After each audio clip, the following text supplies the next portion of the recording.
Before we give you this ACT best of, we'd like to walk you through some of our brand new clients that just signed up with TND Media. Yep, Bucket Brigade, Junk Removal. Oh, God. I say we leave it in. I say we leave it in. You know what? I was about to say Bucket Brigade Mamumu. I was about to say Bucket Brigade Junk Remumu. God damn it. I don't think I can say it. Bucket Brigade Junk Removal. Bucket Brigade Junk Removal. Okay, there we go. BucketBrigadeJunk.com. Yes. They're in Claremont, West Orlando. If you need junk, they'll take care of it. They're firefighter owned. Yeah, and you can get some money off by dropping our name. Yeah, $20 off if you mention Tom and Dan. Yep. Jeff's Bagel Run. They've got 8 different locations in Central Florida. And soon to be like a lot more. There's locations down south, out of the state. Yeah, it's a lot. It's all over the place. And they're fluffy, delicious, always boiled, never toasted bagels. Yeah. Get the hot sauce cream cheese with an Asiago bagel. There you go. I mean, they have an insane amount of options. It's crazy. All great. Like all kinds of crazy flavors. Blueberry, cinnamon bun, French toast. Yeah. And there's so many locations here that when you go to Jeff's Bagel Run, use hashtag TDBagel, and we're giving away prizes for people that use that hashtag. Also, if you use their app, it has real-time inventory of how many bagels they have in stock. So if you really want that blueberry bagel, you can see real-time if they have it or if they don't have it. Yep. Order on the app. Get the free app. Yep. And then also Vikings Locks. I love their logo. I was talking to Andrew about this last night. Yeah. They have the coolest Viking logo. It's like 2 skeleton keys with a Viking head in the center of it. And they specialize in getting you into your car if you locked out. Yeah. So basically, if you get locked out of your car at any time, they offer 24-hour service. Yep. So, and they're a smaller independent company where when you actually call them, you're getting the guy that owns Viking Locks. You're not getting like the call center that will route you to, the OnStar representative. That goes, you're getting a professional, and they could also do commercial, residential as well, but they specialize in automotive locks. And again, that's VikingLocks.com. And so those are our brand new sponsors. Yeah. Thanks for being with us, guys. We appreciate it. Enjoy this ACT Best Of. Welcome to A Corporate Time with Tom and Dan. I'm Tom. I am Dan. We are live on YouTube. We are live on Twitch. Podcasts are no longer podcasts. They're TV shows that you can watch every single night. Just search for @TomandDan Live. We'd love for you to like and subscribe. And there's not enough to watch, so now... now you can watch normal people do stuff that's not as good as what the pros do. There you go. Yeah. There you go.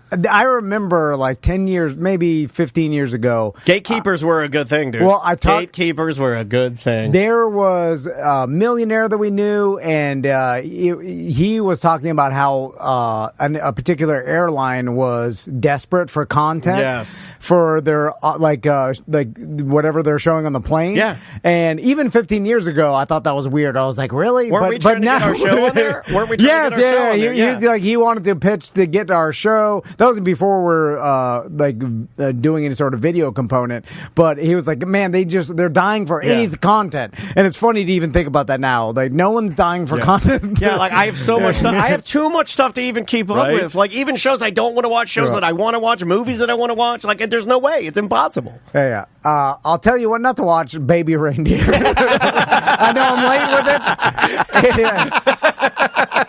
it. Stupid. How about the onesie?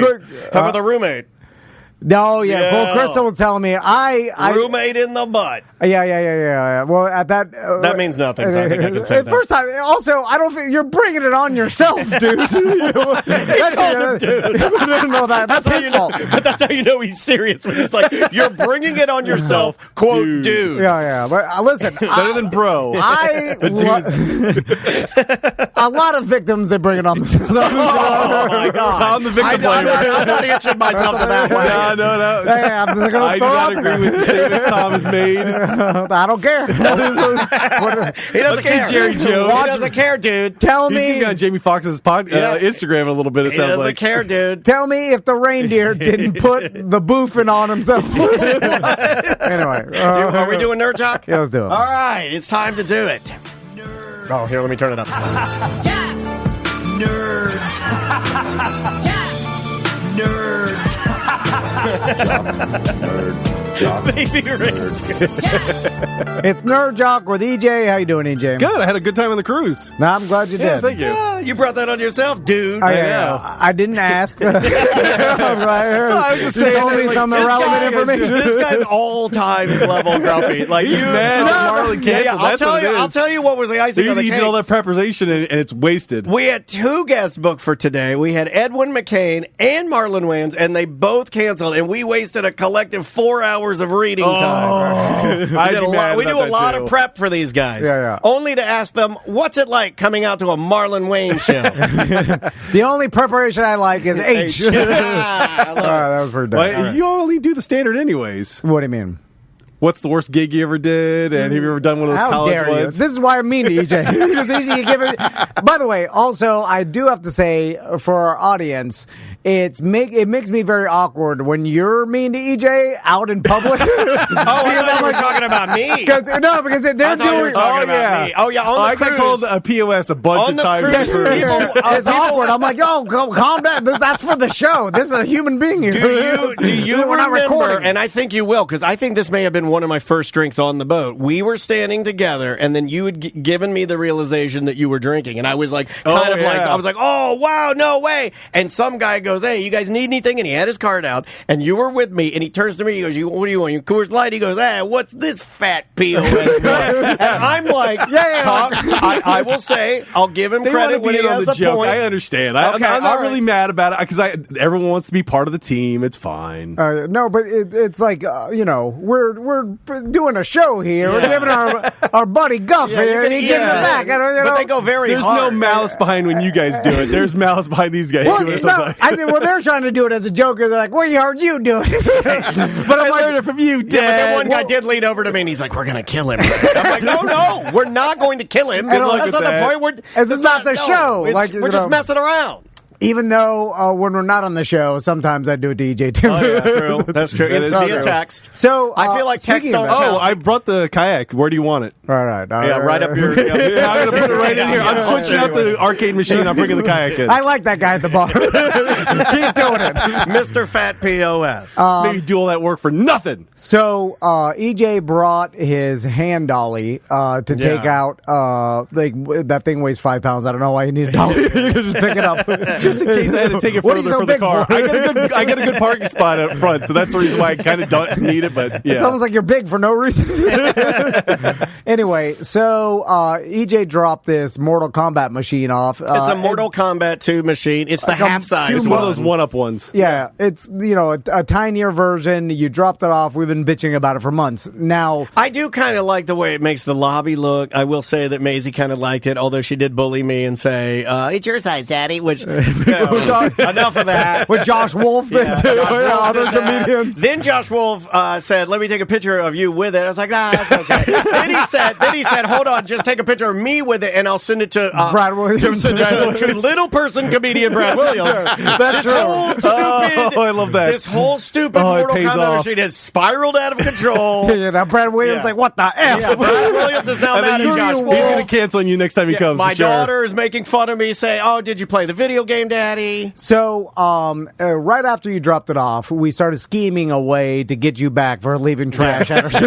We did. It's not trash. And then, Yeah. then we came up with the idea, like, let's buy a replica of it. We were going to just buy the case. Okay. We were just going to buy. I was like, Well, they sell these without the things. electronics in it, We're going to yeah. buy the case without the electronics and do a prank. But the only thing they did sell was the actual entire thing, Yeah. which is like $300 Yeah, at it's Walmart. not too expensive, yeah. But so then I was like, oh, I found one for $89.99. You did? Oh, my and then, God, and they're like, really? we're buying this right now Yeah, because yeah. our Oh man, I ran in there with a card. because we're going to get the replica, the same one. Oh, and we then, had so many dreams of what we were and doing. then we were like, should we use the Bucker Brigade junk removal Yeah. new sponsor, and Oh, that then would've there been and good then for a smash, bit, yeah. we're you going to know. have the Bucket Brigade firefighters come over here and smash it in the back of their truck. Then one of them that was just going to be just for us, I was going to take a poop on the top of it. I thought you were just going to have Justin come in here and do Van by the River kind of thing, no, scenario, then- fall through it. Then you were going to do one where you just like threw it outside. Yeah, we're gonna shoot it up. We're gonna do it, but then we were going to give it to a listener because we thought you wouldn't believe the other ones. We were like,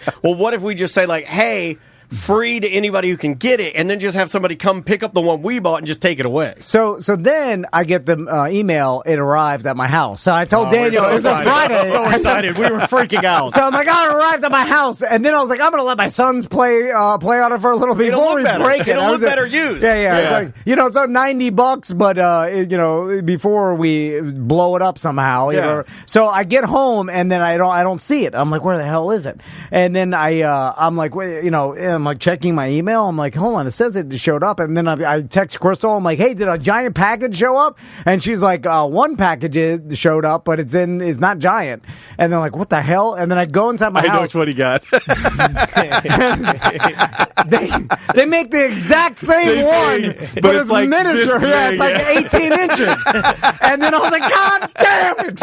We were so mad. And then I was like, oh God! He didn't even tell me. He was so mad. Yeah. He's like, we got here on Monday. He's like, I shamed the show. He's like, I wasted this money. Now I got to send it back. Yeah, and then I was like, why do they make how many different sizes of these things? Oh, they had like 5 different sizes of them. Who the hell is buying 5 different sizes of some old ass? In my day, it was Mortal one Kombat size Mortal Kombat. Yeah, stupid. The one that's like 5.5 feet tall. Yeah, just a regular Mortal Kombat. But they do it with it's just a money grab. They do it now with pinball machines where you can buy. This is what happened to Cadillac Pat. He has a Ninja Turtles pinball machine, but it's like the lowest level. There's like regular, Supreme, Platinum, all different types. And then one is like Extreme, where it has like better speakers. It's beefier, like the construction has of it's light beefier. up and everything. Yeah. So EJ, before we start Nerd Jock, you said you were sad for some reason. Can't talk about that. No, seriously. No, that's not a joke. Oh, okay. I got to talk to Dan Mosley. Oh my God. Oh, okay. I don't know what that means. Why do they talk to Daniel? Well, I'm glad that happens. By the way, it's not counseling. So. I don't need you to have some awkward like, hey, close the door. Oh my God! And you tell me some sad story. I'm like, oh, okay. He's not good for that. Yeah, what can I do about it? Anyway, all right. So let's jump right into it. Yeah. Well, let's start off with a funny one then. I sent this text to Daniel the other day as soon as I saw it. Do you see Jerry Jones talking on Instagram with Jamie Foxx when they were watching the practice? No. Oh, I didn't get this tag. That's why I didn't know what I didn't know what you were talking about. Oh, man. Should I pull this up? Yes. Got to be careful about the. I think there's no profanity in it, but like towards the end, Jamie Foxx is watching the Dallas Cowboys practice, and Jerry Jones is talking about a player there. And he's giving him his descriptions. He runs like a 4.2 40. He's 189 pounds. He's like 5'11" and a half. And then he keeps going and says something he probably shouldn't say on the air. Okay, all right. Okay. So now I am interested, and it's going to, and I'm hoping that it turns real crazy. But Jerry Jones is an old man. Oh yeah, who no sensor off. But he's got the right colored teeth to go bat-ass crazy. I need yellow tooth billionaire craze mode. So, and he's one of a few NFL billionaire owners that really, really care about winning the losing, Super Bowl. And like he's always been more involved than a lot of critics say he should be with even picking players and being in charge of the team. He doesn't like coaches that want to have total control because he's like, nope, I'm having some control. Yeah. And so, and everybody talks about like how he is going all in to try to win another Super Bowl before he dies. Yeah. And I'm hoping that it goes real crazy because he's got unlimited money and by far owns the most valuable franchise in the entire league. Plus, also, a lot of people say that he's got basically a control in the NFL as a whole, and he's so ingrained into the whole NFL that he's got a lot of power. Do you want to hear what he said here? Yeah. So Jamie Foxx ends his, I guess it was a Instagram Live, I think it was. Yeah, Instagram Live, seemingly out of nowhere. Jerry, out of nowhere. Here, I'll just if I have to for edit a reason. It, it's fine. So Jamie Foxx actually Instagram Live. Yeah, he's Instagram Living. He's like flipping the camera back and forth, watching the practice at the same time as he's talking to Jerry Jones. Okay, let's see if this plays here.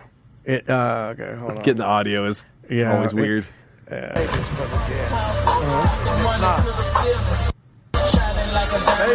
They're playing music at the practice.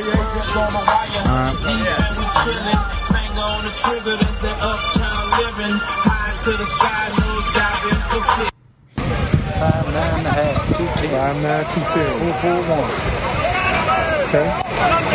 9 3-inch head. 8.5 inch. Whoa. Whoa. And then he shuts the Instagram off. Yeah. Jerry Jones said he had an 8.5-er. Oh, Jerry. Oh, That's what I said. He's a meat gazer in the locker room. You got some yellow teeth crazy. It's happening. Old yellow tooth want that meat. Sorry about that. I warned you about it. Yeah. That's fine. I'll gladly edit That's an old oil man joke. So, also, went smaller than he could have, as far as the joke. Like, I like that Jerry Jones thought that was so absurd that it was funny. No, I don't. I thought he was being serious. I thought he actually knew, and he was trying to hit it on the nut. That's an old man joke. Where he started, I'm sure he's done that a million times, where he starts rattling off stats, and then he throws that stat in to make his other millionaire friend. It's like my dad when he's talking about a new car or something, and he's like, ice cold air and the best set of bolt-on T-words you've ever seen in your life. You know. Yeah. So it's going to be interesting what decisions Jerry Jones makes in the next 7 years, because he's only getting crazier. Oh, for sure. And my favorite thing I've learned from the Dallas Cowboy Cheerleaders television show on Netflix is that they have a virtual Jerry Jones that you can visit inside the stadium. And he's sitting down, and you can walk up to it and ask it questions, and it'll reply to you. Yeah, I'm sure he did that so his legacy lives on after he dies. Super creepy. And so it's just going to be such good entertainment. If he goes full on in crazy, he may be too insulated. I mean, he's got his son, his daughter is pretty involved, and to take it over. But he still wants. Oh yeah, he wants hands on the whole time. You know, he wants to be the GM at the same time as being the owner. Yeah, and I think that he's just going to go away quietly. No, and that's what I'm interested to see, because no matter what, cognitively, you start losing it from age. Oh, he's already losing it. Yeah. What else you got?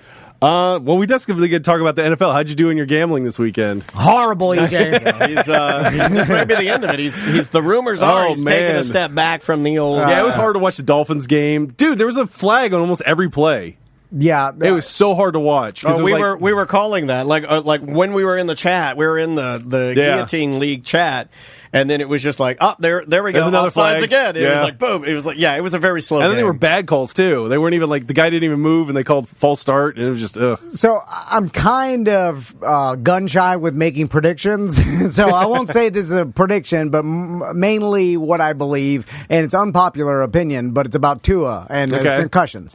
Now, I do agree, and I've heard people talk about, he shouldn't have had such a bad concussion. He should have slid on that play instead of... Yeah, of course. Yeah. But I mean, even... Nobody's sliding. He didn't slide last night. The hit wasn't... It wasn't that. It wasn't concussion worthy. Where it basically just ran into Damar Hamlin and knocked himself out. Essentially, it was awkward. And people are saying he shouldn't have been knocked out that easy. That's a sign that he's already had. Well, once you get one, it's easy to get another one. But every time I'm like, this guy needs to retire, whatever. But it's up to a neurologist and a doctor. And with concussions, yes, it is not good to have lots of them.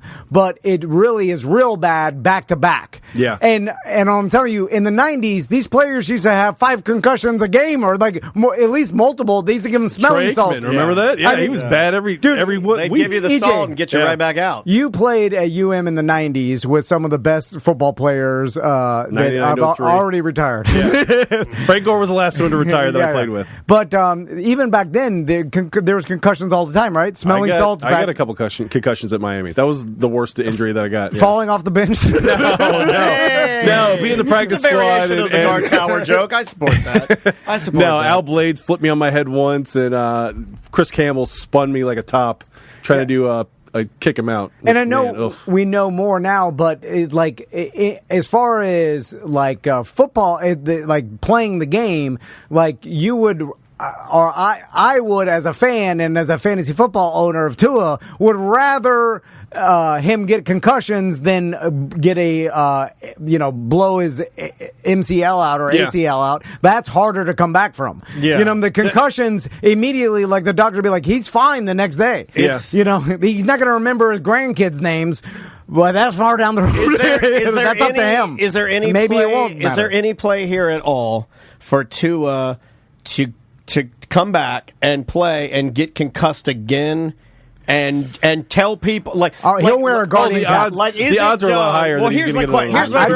Here's my real question. Is it like it's impossible for him to say, dig his heels in and go like, look, no matter what I get, this is my life.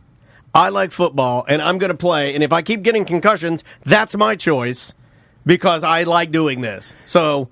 But that's not that's not going to be a thing, right? Well, we're not as society will not allow that to happen. It just depends on everything. It depends on what the neurologists say. It depends on his feelings about it. Like, okay, do I want to remember my kids at the end of the year? Oh, I think these are all valid reasons. I'm just saying, but there is a point though. What if you just I want to play? But you're not a neurologist. He's going to remember his kids. Maybe the neurologist your brain. It's different for each person. You give it a time to heal, and then it's fine. There's no evidence to say that this is going to create long term. I know Favre just got Parkinson's, and people try to point at concussions. Today. But that's up to a neurologist to determine, or doctors.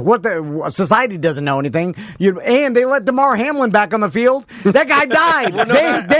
They quit. They stopped the game. They were giving him compressions, and the NFL. I for sure was like, oh, they're gonna try to sweep this under the rug. The NFL doesn't want this because what if it happened again? And he's out there again. I'm not a hard ass with this stuff, though, but I think if you want to play.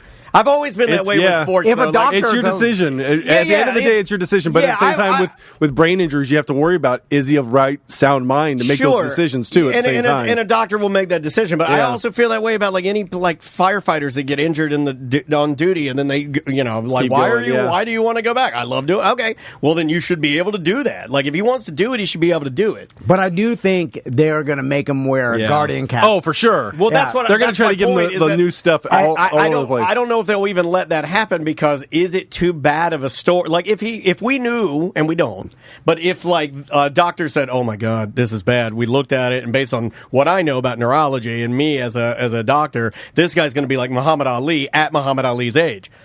Well, then he'll never play again. Yeah. But if you think about what Muhammad Ali did and what Tua did, it's that's two different things. I understand, but one guy's punching. But it's also not the same for each person because everybody's different. Of course, So. And then it's the brain is insanely complicated and the regular society doesn't know. I don't know. It's going to be interesting what happens. You got to get Spencer back in here to explain the brain again. But he doesn't like it. He doesn't. The neurologists are still figuring things out. Yeah, you know what I'm saying? We're not there. But I will say that something's going to happen because now we don't have Skylar Thompson. Boyle. Boyle. Let him boil. Oh, God. Didn't you bring up Boyle as a joke prior to the season? I don't know. We got rid of Mike White. No. You were making jokes about Mike White. That's who you were making jokes about. Yeah, and you did get. Well, we picked up the guy from the Ravens, so. Huntley, is it? Yeah, Tyler Huntley. Yeah. He's amazing. Good luck. Good. We're going to switch our scheme. That guy's a runner. You know what I'm saying? It's we are. That's where you come into problems when you start. All of a sudden, you bring in a backup quarterback that's a runner. All of a sudden, you have a whole scheme switch, and then it's now the whole team's thrown off. Oh God, it's a mess. Anyway. It is a mess for sure. It sucks because I like the Dolphins. What else you got? Well, we got to talk about Caitlin Clark winning the Rookie of the Year in the WNBA. I did not see that. I did see her black eye. Wow. Yeah. That is a tough game. And you'll take an elbow. It's bad. At this point, doesn't she have close to 23 records, 18? It's crazy amount of records. And I just Angel know that Reese has the. If Caitlin Clark doesn't have the record, Angel Reese does. It's those two women have come into ladies basketball and just destroyed. I think Angel Reese has the rebounds and Caitlin Clark has the assists. Those are the two big ones that they both made rookie records. Crazy. For sure. I don't spend any time watching. I know a lot of people watch. My mom is in love with it. She stops everything what she does and goes to watch the game. The WNBA? The WNBA. She watched the Fever for Caitlin Clark. Interesting. I know that it brought a bunch of publicity, and then that's why the players are kind of rebelling against her because they're why is all the attention on her? You know. But I don't know anybody in my life that started watching the WNBA because of it. They said it 3 times the amount of people are watching it now compared to last season. So 3 times 1 is 3. That's still. I'm sorry.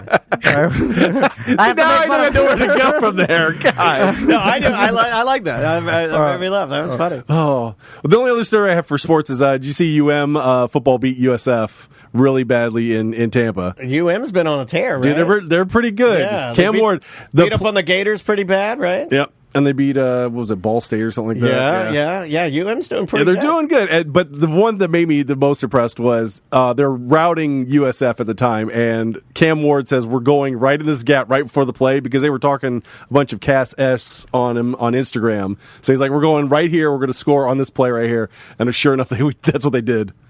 So, what USF though weren't on the same? No, they played them good at the beginning of the game. They were leading like 10-7. They're up and coming team, right? They're always good. They play everybody good, no matter who they're against. Yeah, they seem to. That seems like a younger college that gets a lot of heat.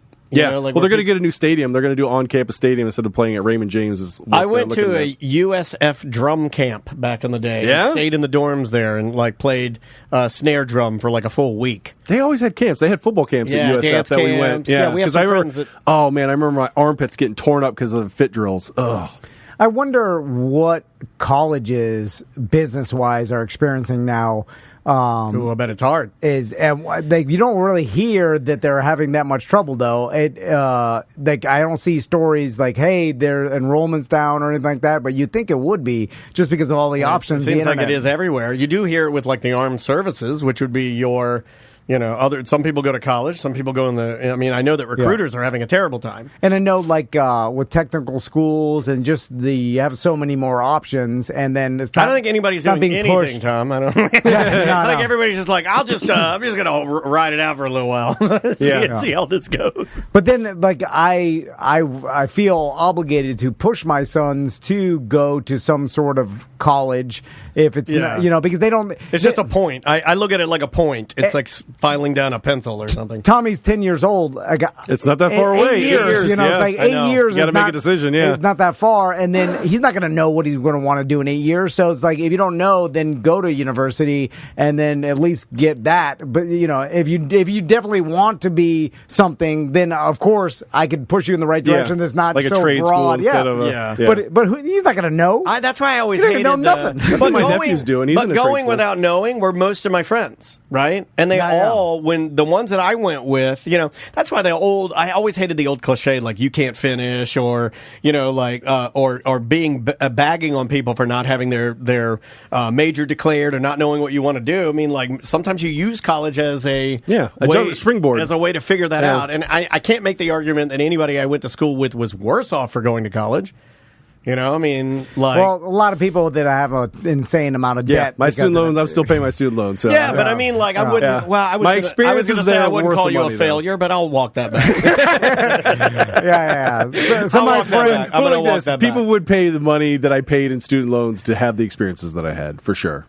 Yeah. It's just I'd have to know the experiences. I'd have to know what getting beat up by Hall of Famers every day at practice. Was it like? Did you go to any of the world-renowned U of M freak-offs? No. Okay. I was too busy trying to compete with these guys every day, so I'd go home early, study, go to bed early. I didn't drink. I just ate good as what I could, and it worked out for you. Nice job. Are those the experiences? Well, these guys would come straight from South Beach and still blow the doors off me every single time at practice. Tom, you're right. It wasn't fair. Tom and I would pay your student loans to go to bed early. All right. Well, we're going to nerd. Let's go over to nerd. Okay. You're right. It is fun bullying him. I see. Everyone wants to be in on the joke. And I understand. I totally understand. Poop on his arcade. I want this so bad. Do it right now. I've got one in me. Don't do that. All right. Because I'll then bring my wife over here, and then you'll have to deal with her. Oh, no. And then if you mean to her, then I got to be really mean to her. Yeah. I love her. I know. Have you guys been watching The Penguin Show on Max? There's only been one episode so far. I am The Penguin Show. What are you talking about? I don't want to watch a show about a little guy who's mean. I am that guy. So explain what the show is. So, okay, Matt Reeves is the one who directed the new Batman with Robert Pattinson. And this is supposed to be... Wait, that's the sparkly Twilight Batman, right? That's the sparkly Twilight one. He's sensitive Batman. No, he's emo Batman more than anything. Emo Batman. That's what they were calling him. Okay. Yeah, so that one was pretty good. It had the Riddler in it, and this is a continuation. You know what would have been awesome? So was Colin Farrell if they'd had Penguin the Rizzler in it. Oh, God. From the Costco guys. That would be pretty awesome. Hey, maybe they could have him as Kid It's Rizzler. A boom, not a doom. Although I cannot stop thinking about Danny DeVito's Penguin character, where he bit the guy's nose off and everything. Yeah, but it's also so absurdly cartoony compared to this Penguin. Yeah. Yes. That, I mean, so was the Joker, obviously, but the prosthetics that Colin Farrell is amazing in it. Have you I seen will it? say the scene that Danny DeVito bites the nose off bothers me still. It does. It does bother me still. I wonder why. And the makeup on the new Penguin is good, dude. Yes, it's amazing, It's right? amazing. They spend so much. I think that's the reason why it's not going to last that long. They're only going to do this and then be done with it. And that's Colin Farrell. It's right? Colin Farrell. Yeah. And there's a nude scene in the first one, and he's naked, and they used a prosthetic for him as well, but they don't show it. But there was one in his makeup. If you're not going to show it, don't do it. It's a waste of money. They did waste it. They did waste the money. If you're going to go to all the trouble to create a disgusting prop weenie of the Penguin's weenie, and then you have to show it, at least in the deleted features. I feel like this is obviously a direct result of the Joker and the popularity of the Joker, and obviously they're coming out with the new Joker, and so they're like, well, we could do a darker version of all these characters, except for Mr. Freeze. Which supposedly that's going to be the next villain. Yes, yeah. Well, I will say either that or the Court of Owls. Now the is Mr. the two Freeze, theories. the Mr. Freeze that isn't Arnold, the Mr. Freeze from the Batman animated series, or from Batman Arkham Knights, like that Mr. Freeze, because maybe. Now he's such a tragic character, and it's such an amazing story. He froze his love. He froze his true love. He's only bad because he's trying to save her. Yeah, he's trying to save his wife. He froze her to try and save his true love, and then like something happened. I totally understand his motivations. Something happened to him, like to her, right, and destroyed because they were going to kill her. Because they were going to shut off the freezer that was keeping her alive, and he killed the guy that was going to kill his wife. Yeah, and then so he used all that anger. Yeah. I kind of like him. I kind of think out of all of them, I get where you're going. If they put Arnold, it's a boo. Everybody chill. Yeah, it's terrible. Or they have to go kill the dinosaurs, the Ice Age. Ultra dark. Right? And then they got the Riddler. Who would play Jim him, Carrey. It'd have to be a darker Riddler. Mr. Freeze originally, when my Mr. Freeze, I'll just explain the one I like. Okay. The one in like any Batman video game or like the animated series, he's lean. He's not muscly. He's a skinny dude. Yeah. He's like a very skinny nerd, kind of like a nerd in a spacesuit, right? Yeah. And I think you can make him almost like evil scientist a little bit in that. I think one of the Skarsgård brothers would be a good Mr. Freeze. I can see any that. of them. Yeah, I can see that. That's Pennywise, right? Yeah. Well, Pennywise or the guy that was in True Blood. Okay, yeah. Any of those guys would probably be a good Mr. Freeze. Can I make, I'm going to make fun of the Joker for a second because I watched the first Joker. I understand Joaquin Phoenix did a good job acting. Yeah. Like, you told me not to watch it, so I didn't watch it. It was actually kind of depressing. Disturbing, which is why everybody watching his mom in the bathtub. And the whole failed thing, comedian. And so it's and then he's just kind of doing the same up thing. On the people that wash their moms, please. And I'm just like, all right, I get it. You're riding in the back of a car, you're laughing, you're sad. Yeah. He's a failed open micer. That's what he is. It's really easy. And then all the scenes are just long scenes of them just the camera's focused on his face and he's laughing sad. It's like, I get it, Joker. Seeing the chaos behind him that he's caused. You see, these crazy scenes are showing his range of emotions as an insane individual. Yeah. And then he had a card that told the reason why he laughs. Yeah. It's I'm just saying we get it. This is what I've been saying to the Marvel guys for forever. I'm like, just stop. That's the next thing I got. I got the Thunderbolts. Is the next. Have you seen the new trailer for the Thunderbolts? I don't even know what the Thunderbolts is. Okay, Thunderbolts is kind of like the Suicide Squad from DC. But it's more like, in the comic books, it was after all the Marvel superheroes disappeared after Onslaught, they brought in this team, and it was supposed to be like the replacement Avengers, and they were the Thunderbolts. Turns out they were just villains that were pretending to be good guys, and it was Baron Zemo was the lead of them, and he brought all these guys. Baron Zemo. Yeah. So now that where we're at is like all you can bring to me, Marvel guys, is Baron Zemo. Dude, Baron Zemo dancing in... Winter Soldier and this is where Falcon we're at was now. awesome. We got Spider-Mans and Supermans and Batmans. We got all this crazy stuff. We got original ones. It's very grounded, except for they're bringing the Sentry, which is like Homelander. Baron Zemo. And Really? Sentry. All right. Did you watch? I know it's Agatha All Along? No, Beetlejuice. I didn't go see it. No, right. I think it was too late for the sequel to come out, and I just didn't have time. We were going on the cruise. Did you go? Yeah, I Did went. you go? How'd yeah. you like it? Okay. So my honest opinion is it's fine. Were you right? upset that Yeah. So you Jeffrey gave wasn't in it? Wait a minute. If you give The it a, pedophile that was the dad? if you gave it a, it's fine, then that is Yeah. the equivalent of what? 2 stars? No, not If he necessarily. likes it, usually, yeah. It's fine. He hates everything. It's fine as a 3.5. That's a 3.5? Yeah. It's got to be. How high is your? Where's Like, what's your favorite movie of all time other than Shawshank? Wait, if you do I the don't best, know. it's like Shawshank's a holy moly for you. Yeah. right? That's a 5. Yeah, like the, Or Ooh La La. What's your number one? Ooh La La? So I brought my sons for Beetlejuice, and really Nice. like me, Crystal, and Crystal's mom went, and then my boys. Nice. And then Family movie time. We had them watch the first one, and I was like a little bit concerned, like it was going to be over too much for Max. There's so a couple he's of little things in Yeah. there, maybe. You know, there's a lot of the dead people and Yeah. the underworld lady or whatever. smoking out of her throat. Yeah. Real- There's how they tranquilizer. died, Yeah. and stuff like that. But it was good, but it's more on the fine of like it's not exceptional. Okay. You know what you're gonna get. Kind of Yeah. like they basically did the standard, and you got the sequel Beetlejuice. You know. Okay. It's like, here there's it nothing is. fantastic. Yeah, okay. You know. That's what I figured. And you can kind of guess the plot and how it went, and it's one of those. Do things. they leave it open for a third? No, I mean, they could do another. I just think like anybody else but Michael Keaton can't do that.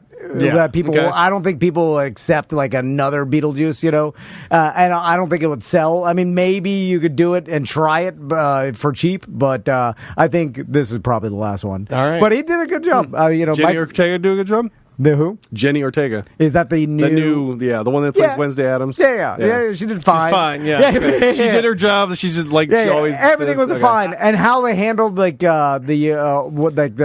dad Who was a pedophile. What did he do again? He had child porn on his computers. Okay, yeah. There was some sort of child porn thing. So they handled The that. principal from Ferris Bueller's Day Off. Although, even though they handled it with not showing him, but actually having him in, they put him in the movie too much. That they had to pay him. They had to pay this pedophile Wait, so because there's Did they have to pay because him? his appearance. Yeah, there was a picture of him. Yeah, They used his likeness, so I Yeah, believe so they, they did, still had they to did pay have him. to Okay, yeah. compensate him. Because I feel like the writers could have just eliminated that. mention him. That's it. All you need to do is mention him, You and you just don't do have to do what anything. Roseanne did. You're just like, she died. Yeah. Moving on. Yeah, but they used them a lot. And Yeah. so it's Oh, like- man. So not obviously in a creative way, but they did do a claymation. But his like presence is there. Yeah, and it's like they could have just wrote him out totally. But I'm okay with it because, Why? I don't like it that pedophiles can ruin our creative stories. Right? You know what I mean? Like, that's my story. If I were Tim Burton or whatever, I'd be like, no, pedophile, you don't get away with that. I'm taking my story back. You know, like, it was Yeah. my fault I cast somebody and then you did something crazy later on down the line. I'm keeping my character, dude. Like, I'm not that good of a writer at all, but I feel like I could have figured out a way not to even mention him at him, all. yeah. Like, I think they could have just won, like, he He died shall years not be ago, named. and then move But the totally answer on. to that is fan service. They're trying to. It's such a beloved property that in order to avoid it, you almost get more heat. It's almost like it's like you by Barbra not even Streisand effect, by not even addressing it, people are like, well, why didn't you address it? So by hitting it head on, sometimes people look at that as like, okay, well, you had the balls to do One that. and done, at least. yeah. Anyway, what's next, EJ? The next thing I have is have you watched Agatha All Along yet? No, where It's is the that? it's the WandaVision sequel. That remember, Catherine Hahn is Agatha, and she was the bad lady in that movie. She was the witch. Okay.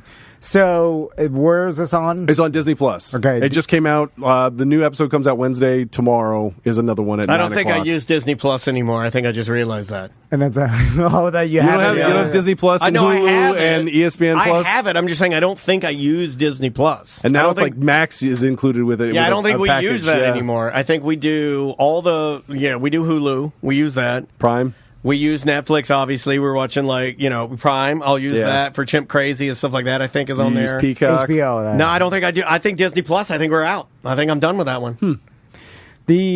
although you can't get rid of it. I don't know how. No. I don't know how to get rid of it. I don't know how it's connected. Well, the new Deadpool movie is going to come out on October 1st. Is when it'll be on Disney Plus. Okay, good. So yeah, that's worth doing. Yeah.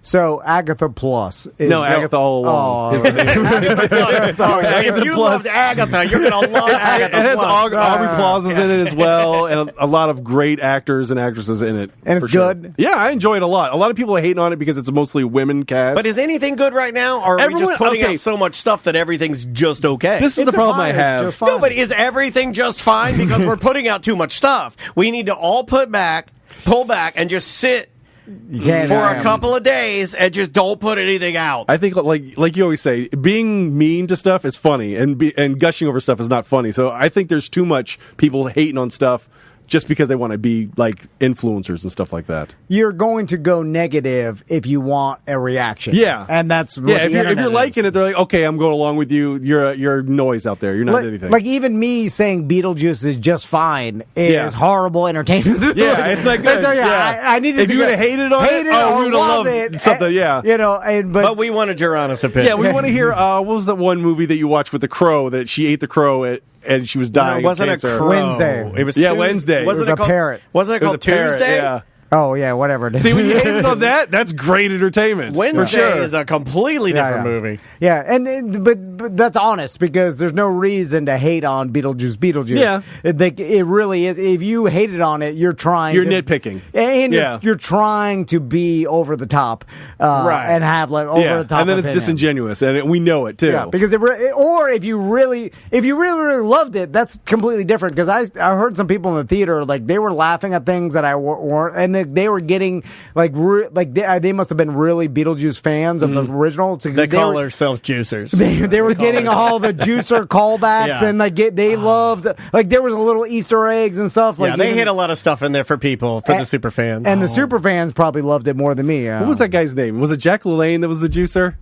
Jack LaLanne did juice. Okay, yes. I was gonna do that joke. Yeah, old Jack LaLanne. I didn't want to say it wrong and get blasted in the comment section. I think you got that one right. What else you got for nerd stuff? The last thing I have is, have you guys been watching One Piece? Have you finished watching that yet? My son, because they already announced some of the new cast. I don't even know what my sons are watching anymore. Okay, I like that. Yeah, so I think they finished it. Do they clear their internet history? Is that what happens? No, I don't know. I showed them how to do that. They're watching Incognito anime. I came in there. I can get bad. Squid tentacles. Tommy's watching some anime. I'm like, what the hell is this? He's like, anime. I'm deep into it. 5 seasons. I'm like, oh my god, deep into anime. You wouldn't understand it. Then I just back out slowly. Does he like dubs or does he like subtitles? No, I have no idea. Some cartoon anime. Again, I don't have CJ. I'm like, watch whatever you want to watch. I set your sandwich by the door, son. How about I get it when you want it? I love you. Making egg sandwiches and digging mud holes in the backyard. I hate you, jerk. Maybe your wife is right about a lot of stuff. What? No. So what is this now? They're new, saying the new cast. Like Joe Manganiello is going to be on. Joe Manganiello. I always say his name wrong. The guy that was in True Blood, he was the werewolf. He's also that big. He's like a nerd jock. He's that really big guy. He was Deathstroke in the new Superman versus Batman movie at the end. All right. I'm trying to think. Nothing. Oh God, I'm trying to think of what's a good example. He always plays tabletop games, and he plays D&D, but he's like a big guy.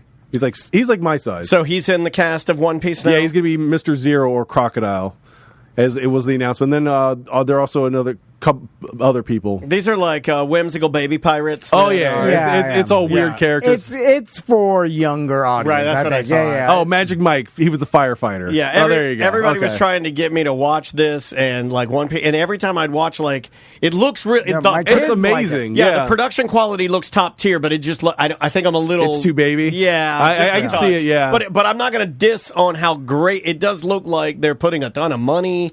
I never watched the anime, but like I love the live action. I have watched a couple episodes of the anime. I couldn't get into the anime. I mean, it's fine. You gotta watch something for adults, like Baby Reindeer. You watch it, you're like, what the hell? What the hell am I watching? Why would you write this down? This is not a story to tell people. This is not a story to tell people. You have a stalker and your roommate. You wake up and I got out of bed and I'm like, I'm watching football.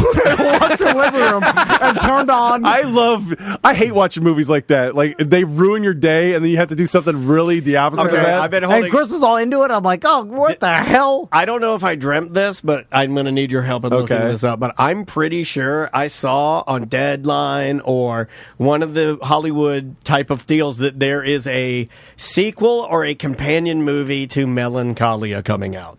No, Like really? a variety? Like a second version or like a continuation of some story or something. I thought Yeah, it was going to be a World prequel. movie. Yeah, that's what I thought. The planet just crashing into the other planet. Yes. Like, I don't think it would be cool though if like a planet was broken off. I don't know. I don't know what it Maybe was. it's I saw it. like a simultaneous at the same time Or maybe going it was along. the same author or something. But I saw something and I was like, oh, God, it's coming for him again. She's going to drag him out there and make him watch the sad do movie. not go to the Enzion to see something that's going to make you sad. Well, EJ, anything you have to promote? See me on Twitch. I'm EJ_Chungus. I've been playing Pokemon Go every night. Monkey Man, go. Monkey Man Go. Okay. Master League. That's my specialty. And people watch you do Yeah. this? Master League. Yeah.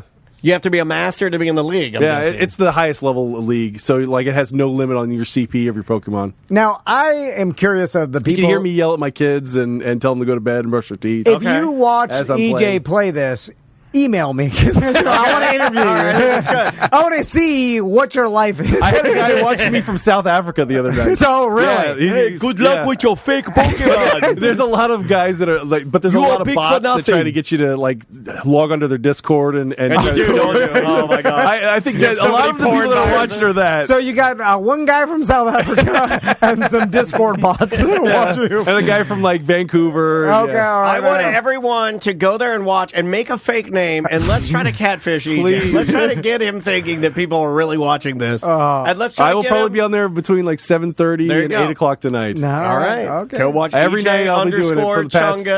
couple weeks. Yeah. He's playing Master League Pokemon. Pokemon Go. Go Yeah. hang out with his You tell friend for- jokes while you do it, or Sometimes, yeah. Okay. Or tell about how my day went and stuff like that. All right. My day was terrible.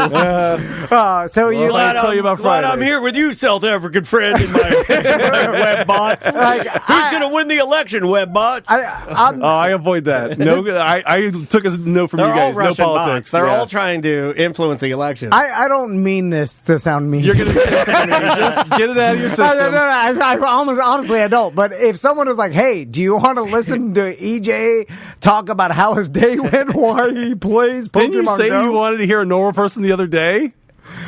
Yeah, I listened to your show. You know this, right? did I say that? Yeah. No. You took it the wrong way.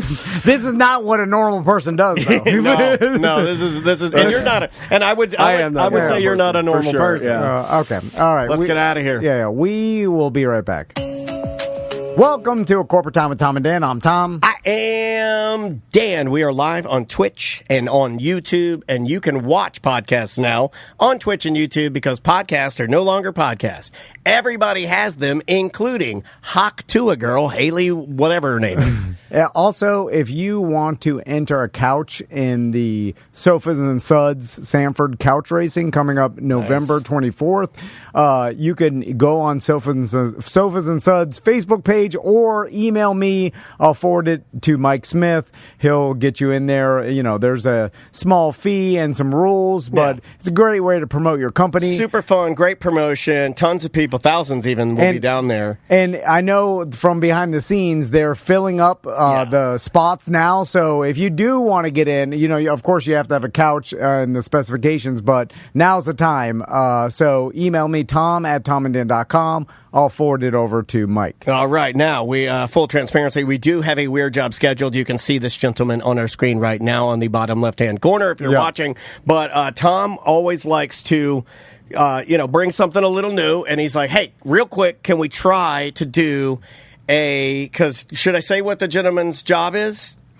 Yeah, sure. Yeah, okay. So this particular gentleman we're going to talk to plays piano and has played piano for dueling piano type installations. You know what I'm talking about? Like, like your dueling piano bars or your dueling piano floats and or jelly rolls at Disney World or what's the one where they write the stuff on the mirror and they that I pay you $20 to write UM rules FSU sucks. Yeah. And then another person pays me $30 $80 to say FSU rules. That's really your only job. Yeah. That's how you make that. And then you play piano. Well, man I will tell you that that piano players that play dueling piano suck me in. So we're going to try this. This is from AI. This is a song about how strange it would be to be a dueling piano player. Let's see if they hit the mark or fail. A song about how strange being a dueling piano player is. Please, weird job and fat slob. Hold on. It's gotten lazy. It just took all the words and just put them up front. It just blew our guest hat off. It literally was the dumbest thing. It sounds terrible. That's the worst one we've ever had. Just put all the words in up front. Here, let's try the new one. Okay, here, the last one. A song about how strange being a dueling piano player is. Please. Okay, no, I can't do this. It's terrible. It's actually super lazy. Tom's right. Like my job is secure. On the line with us right now, and I think I've known this gentleman for, would you say, like 30 years? We've been sort of acquainted. Sure. Back from the original Drew, the Drew Show days. I was a big fan. All the way back from the old Drew Garabo days. On the line with us right now via Zoom is dueling piano player Johnny Diggs. What's going on, man?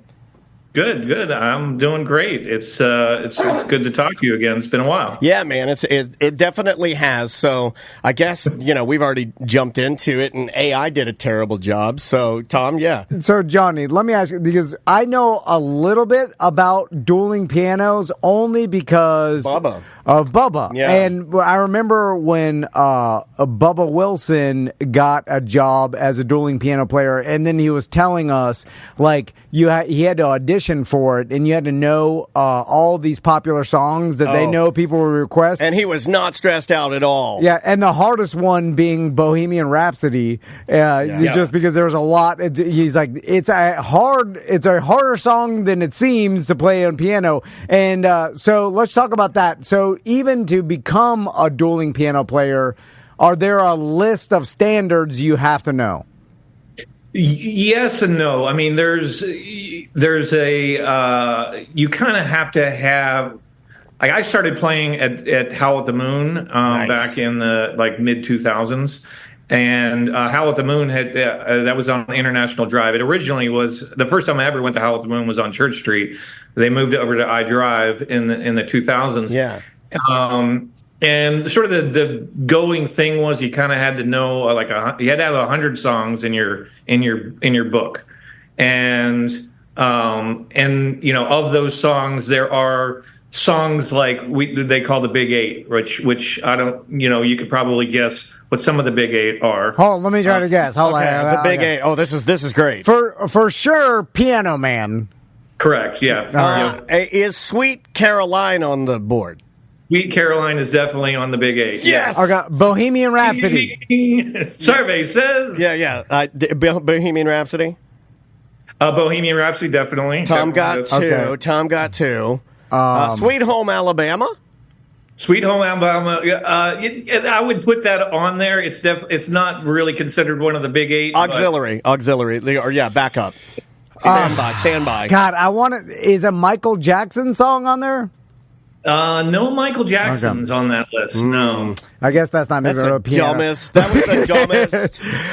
Why did you even say that? You're embarrassing me in front of my musician friends. I should do better at this as as Orlando's resident. Surprisingly, Michael Jackson doesn't get requested all that often in dueling piano bar. Every once in a while, like Billie Jean will get requested, but you don't really see a whole lot of Michael Jackson. Most of my piano bar people are a little conservative, and they think Michael's a bit of a monster. They think he's a monster.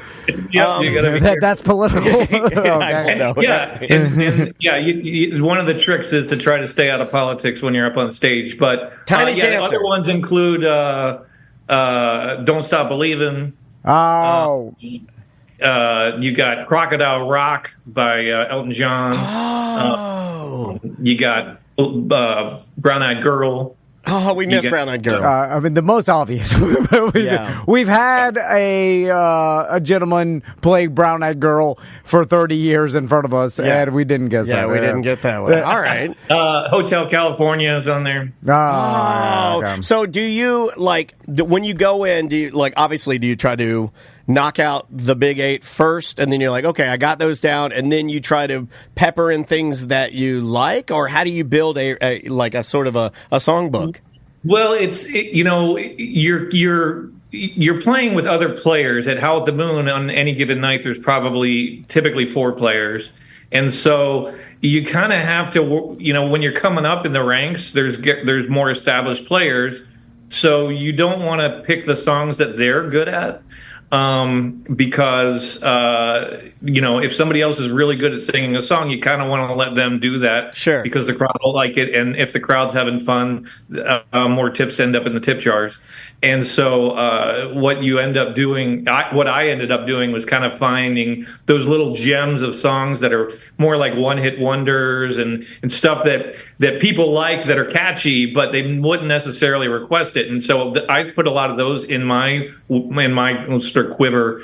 But you have to know that, you have to be able to play. You have to be able to at least play a song from almost every big artist. So you got to know, at least 1 or 2 Queen songs, 1 or 2 Journey songs, 1 or 2 Bon Jovi songs. You just kind of have, and even that's the trick with dueling pianos, and why it works so well is because there are 4 of us, or at least 2 of us, depending on the club. But so if I don't know a song, I can throw it to my partner, and he might know it. So, and if neither of us know it, well, then we kind of look at, can I pull it out of my ass? Can I look at the lyrics and pull it up on my phone real quick and learn it? But or we'll just play something else by the same artist, and people don't usually care.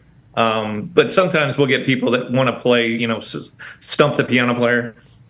Yeah, I've seen those guys. It seems like almost as if they were like, the guys that want to get 100% on all their trivia. There are guys that, like regulars, that enjoy, let's talk about that. I'm going to name an obscure song that this guy won't know, and then when he doesn't know it, I'll be happy. All right, good for you. What, are you crazy? What does that bring you joy? Or they'll request songs that just don't translate well to a piano. We'll always get Freebird almost every night, and nobody really wants to hear Freebird. They just want to yell Freebird. Play 9 Inch Nails. I want to F you like an animal. We're like, sir, I can't even play that. The song's called Closer, sir. I don't know what that. So get the title right. Okay, I got a bunch of questions for you. So first question, I want to know, what's the biggest single tip you've gotten to play a song, and what was the song? Ooh. I got, it's not that uncommon that someone will throw 100 up. I remember I got $100 to play a Nickelback song, and I started to play it, and I got $101 to not play it,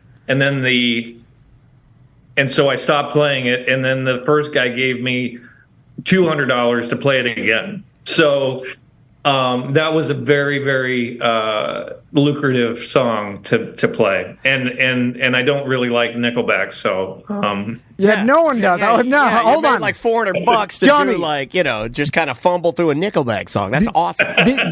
Did you think to yourself, like, hold on, I'm going to have my buddy or a plant, like a bartender, do this every night as a joke? Like, drive up your bidding like eBay. Ask me to play a song. Everybody's going to hate. You need some signals, because what if it goes sour, and then you're like, I guess he's in on it, so it can't really. And you mentioned, so some of the clubs have mirrors, like Howl at the Moon has mirrors where you can pay to have a message written up there.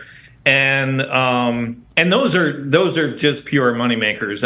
I don't understand why somebody would pay $5 to say I love University of Miami, but people do it all the time. But they will will stall, and so we'll erase it and put up Yankees suck, just to rile up the crowd and get someone to want to change it. But okay, you answered my next question. I was wondering if you preloaded some of the written phrases, because every time I walk in there okay, it's funny because every time you would walk in, and your wife is a massive fan of the Piano Bar. Like Tom's wife. Were you describing like early 2000s? Loved them. We were down there at Howl at the Moon early. Dude. She had a birthday party there. I had a great time, but every time you'd walk in there, right, you'd look at the mirror, and much like the Inquirer, there would be like a headline that you're like, well, that seems oddly aggressive, like like you guys are kind of priming it a little bit, right? Yeah, they would definitely do that. That they do. There's a thing called battles that we do, where and usually it'll start by a request. Someone will request like Country Roads, and we'll be singing, Country Roads, Take Me Home to the Place I Belong, West Virginia, and we get everybody to scream West Virginia. But then we'll say, for $1, we will change the name of this song forever and play and put your favorite state in there. And then we kind of we'll change it to Pennsylvania, and then we'll change it to New York and Delaware. I'm Delaware, Dan. Delaware, yeah. And so, and we're in Delaware. So it's both entertaining, but it also drives more tips in the tip jar, which really at the end of the day, a big part of what we do is separate drunk people from their dollars. But hopefully they have a good time doing it with a smile on their face. Yeah. Okay. Yeah. It's like going to a strip club or a drag show or anything else where you're like tipping the entertainment to do something. Yeah. The lady who works at the convenience store near me is convinced that I'm a stripper because I'm always coming in with singles. Right. Yeah, of course. It is odd nobody even uses cash now. Yeah. But and for a while we wouldn't take anything. These days, ever since the pandemic, it's kind of did a little bit of a shift where we'll take Venmo and stuff like that. But for years, it was just cash only, and we would make jokes when people try to pay us with credit cards. Well, yeah, because you don't want Uncle Sam dipping his toe into your tips. Yeah, but I think that the tip, though, now follow me here, that does screw people, by the way. You have Venmo, because now Venmo, there's some electronic, record of the amount of tips you make, and these entertainers are screwed. They don't want to pay taxes on cash. Also, I feel like just the motion of getting $1, walking up to Johnny, putting it in the jar and saying, hey, great job, or go Miami, right? That is the necessary thing that other people need to see to do it again. So if it's Venmo, if you're just doing it silently on your phone, do you guys have a bell or something that rings when Venmo happens? Because I think you need it, because you need to let people... That's a great point. You don't really get that sort of interactivity when it's happening just virtually. But you do. It's interesting.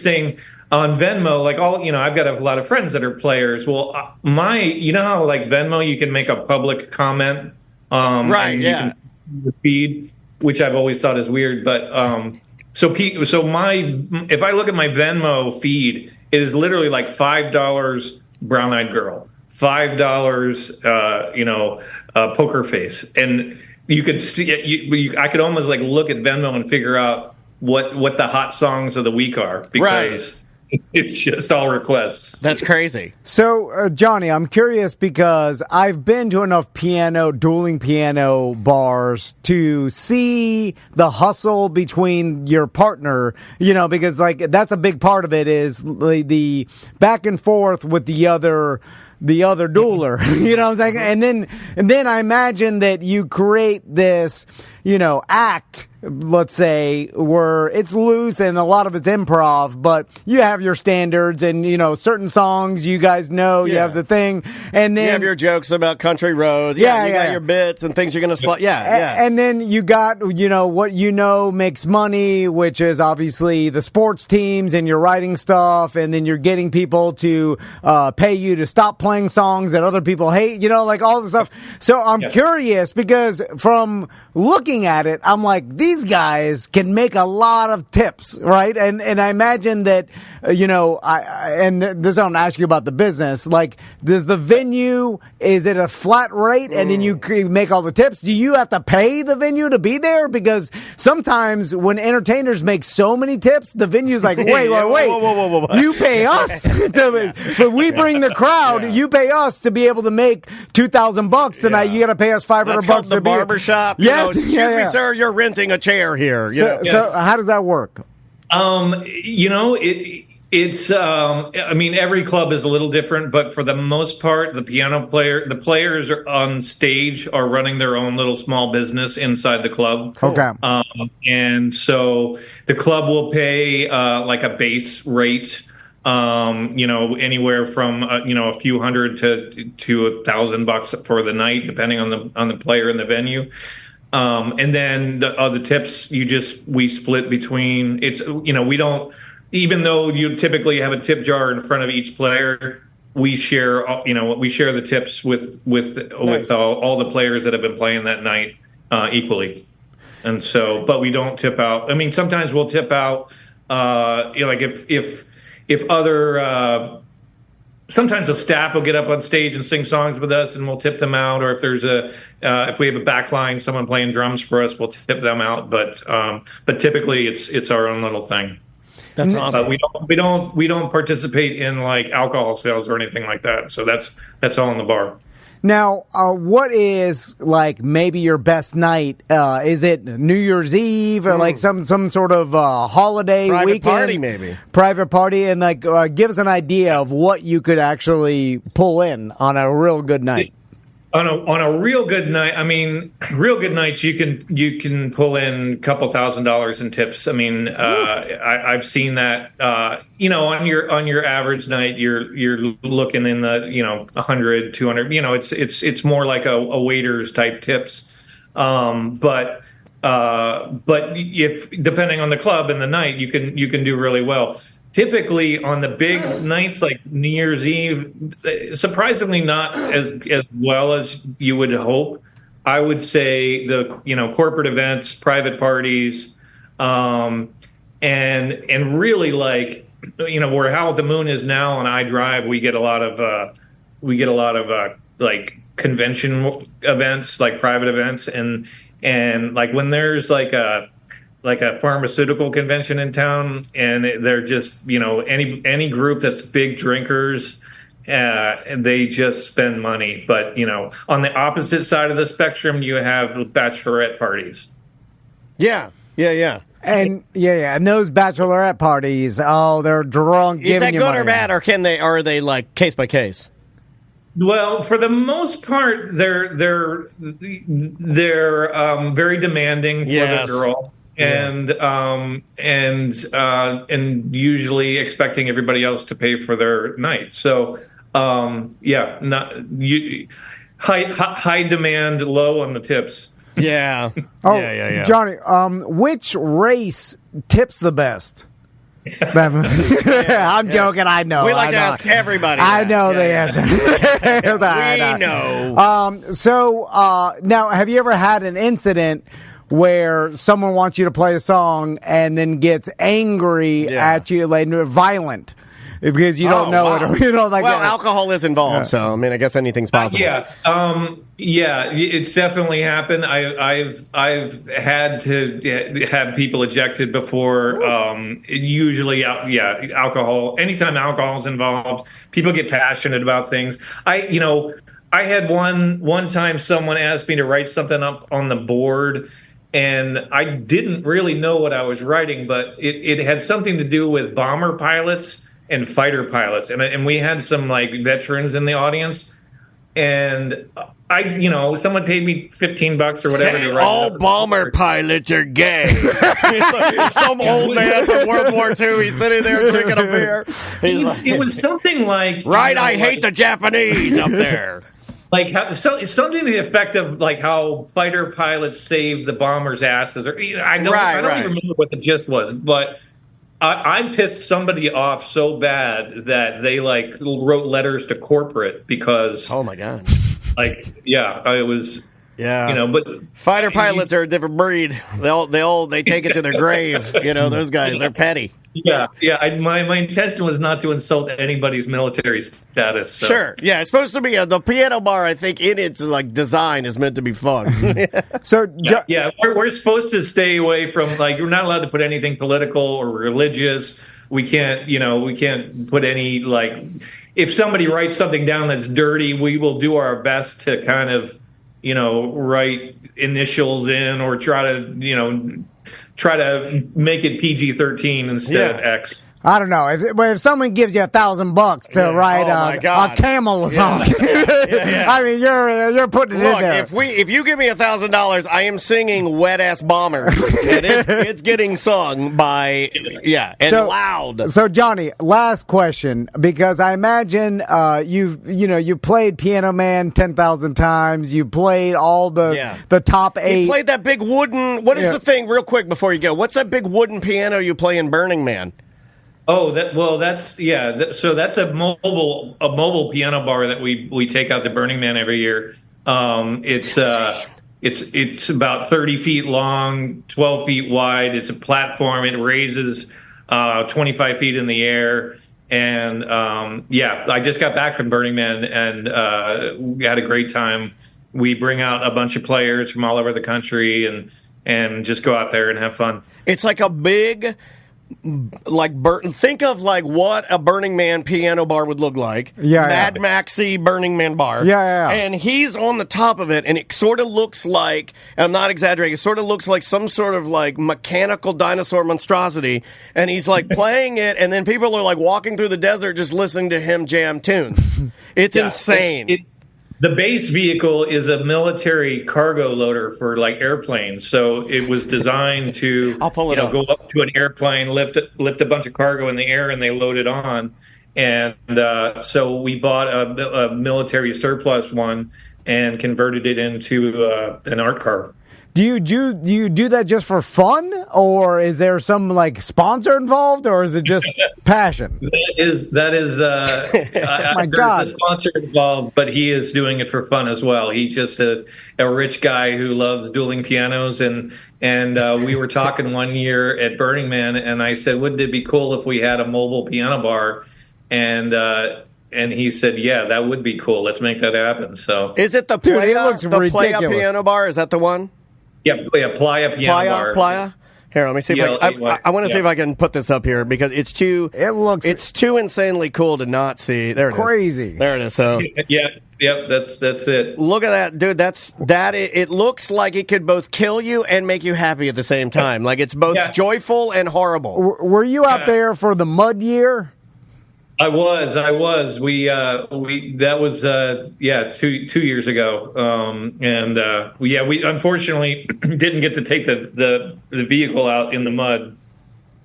Oh yeah, well I mean it looks like it would do well, but that's too cool. You can't even chance it. You'd have to. No, sorry. Yeah, you wouldn't want to get stuck. And they, once it starts raining out there, you're not allowed to drive around because it tears up the desert. Yeah. So Johnny, back to my last question. You played all the standards so many times. I'm sure you're bored of them. What song do you get excited that someone requests that you actually enjoy playing the most? I'm a huge Beatles fan, so anytime people request the Beatles, especially if it's more of an obscure Beatles song, I love playing Beatles. I also I don't enjoy, it's not true. I went for a while, I didn't enjoy playing Piano Man because I played it so much. I think I've kind of come around again to the other side, and now I enjoy playing it again because it is the reaction you get from people when everybody is feeling good, they're singing along, they're got their arms around each other and they're swaying and they're just in the moment. And you can't bottle that up. You just and it kind of creates these little magic moments that I look for anytime I play. That's killer, man. So Johnny, where can people see you play and find out more about you? You can, Johnny Diggs, Diggs.org is Diggz.org is my website. And, Lately I've been playing at this place called Jewel, which is down on iDrive. It's kind of associated. It's in the complex that has the Pirates Dinner Adventure. Oh, nice! It's a cool little place. They have two real baby grand pianos on a rotating stage. It's a real nice smaller room. And I'm down at Out the Moon all the time. I got a lot of buddies who still play there, so I'll just pop in and hop up on stage when I can. That's awesome. Last time, if Baby Grand's isn't there anymore, I think that's the last time I saw you, Daniel, was at Baby Grand's on iDrive. on Church Street. On Church, and yeah. That's where Bubba was playing too. And I remember I was sitting there trying to remember because I love your the song that you wrote about the breakfast cereal song. Oh yeah, Cereal Lover. Yeah. Way back in the day. Yeah, and I really wanted to play that for you, but I couldn't pull it off, so I played a Bubba song instead. Yeah. Well, any song of Bubba's is a song of mine because I miss that guy and I love him so much. So I appreciate that. Drunk at the Denny's is something that I will pull out every once in a while, and anytime I play it, it never gets requested because so few people know it. Oh yeah! But anytime I play it, it just brings the room down. All the people that really love that song are dead now. I like that cereal song is Daniel's Gravedigger. You don't even know. You have no idea. The best thing you ever did is write this goof cereal song 25 years ago. You're good with puns, you M-word. I get great enjoyment out of that. I'm like, yeah. Johnny, thank you so much, man. Hopefully we'll get a chance to. I'd love to. I don't know what it would take to do it, but bringing our mobile equipment sometime to see the mobile bar would be. It'd be awesome just to put together a private Tom and Dan event with the dueling pianos. Like you do private events and stuff, right? Oh, absolutely, yeah, all the time. We should do that. Yeah, because we're doing that. All BDMs is just a BDM dueling piano. Yeah, we just need a really good sound system and two pianos that are nice. And then rent out a location. All okay, right. Perfect. We figured it out. All right, brother, take care of yourself, and thanks again for doing it, all right? Cheers, guys. See you, man. Be good. That's Johnny Diggs, live from his day job. How cool was sorry, I didn't mean to jump on your question, but how cool is that Burning Man piano? No, it's ridiculous. It's insane. It looks like Gravedigger, but you're playing the piano on it. I'll jump that. Would you? We go to Burning Man. No, I can't do it anymore. We go to Burning Man, and then you jump the piano bar while he's playing This Is Donkey, and I'm singing 1 minute of comedy. Everybody's confused. They're like, what the hell are they saying? And then when it lands, I'll sing Serial Lover. They'll come out for that. Do you want to go with our next guest? I got him. All right, yeah. Let's go right into it. Roll right into it. I am. Let me see if he's here. So, Mike, we're going live to you, buddy, if you can do that. I mean, we are, I know that you're in the thick of things, but we're live, and if you can go live, I just don't want to throw you under the bus if you wanted to yell at us first or something. Can you hear us, Mike? No, now I can. Okay, right, there it is. So there he is. Of course, if you live in Florida, everybody's watching the storm, yes. And we wanted to talk to Mike from Mike's weather page. I was watching you this morning. Appreciate the shout out, and you are in go mode right now. Yeah, I'm done now. I feel I'd say I passed the baton now to the officials. I've done all I can do, and we know it's coming, and hopefully everybody's prepared and taking it serious. It's big, right? This is a big one. Yeah, that's what they're warning everybody. I mean, you got that look last night, and this morning it's massive. I mean, it brings back flashbacks of like Michael even, the overall size of this thing, and the pressures are starting to really drop. I mean, everything that everybody was worried about is happening right before our eyes. So, it's a serious one. This is going to be a historic storm that affects millions of people. The whole, almost all of Florida is either in a warning of some sort, and even up into Georgia and the Carolinas and the mountains are going to have extreme flooding and power outages. We're going to have hurricane winds all the way to Atlanta. I don't think people in Georgia and those areas have any idea they're going to be experiencing what's coming. So, Mike, I have to ask you this because, and I'm ignorant to the facts of the storm, and you could have just stopped at ignorant. yeah. And then I'm also, and I imagine there's other people in my boat where they looked at the storm track. Bad choice of words. They saw the storms hitting like the Big Bend area of Florida, which, by the way, I need to ask you, it seems like that's been a pattern of storm tracks in the past like 2 years, I would say. But anyway, I see it hitting the Big Bend, and then I live in Maitland, Florida, a little bit north of Orlando, and I'm like, oh, well, not going to affect me that much. And then I have literally done nothing to prepare for anything. So what should I do? Oh, well, that is the biggest part of messaging. And I think the only thing I'm proud of, I think, you could say I evolved or whatever, the messaging is so important. And I still see most comments look at that cone. They're focused on tiny little shifts to the west, to the east, and it shifted to the west, and I'm so happy. And the effects are always so far outside that cone, and everybody gets so confused afterwards. They're like, well, I wasn't in the cone, And this storm, especially, they're talking about 450 miles wide.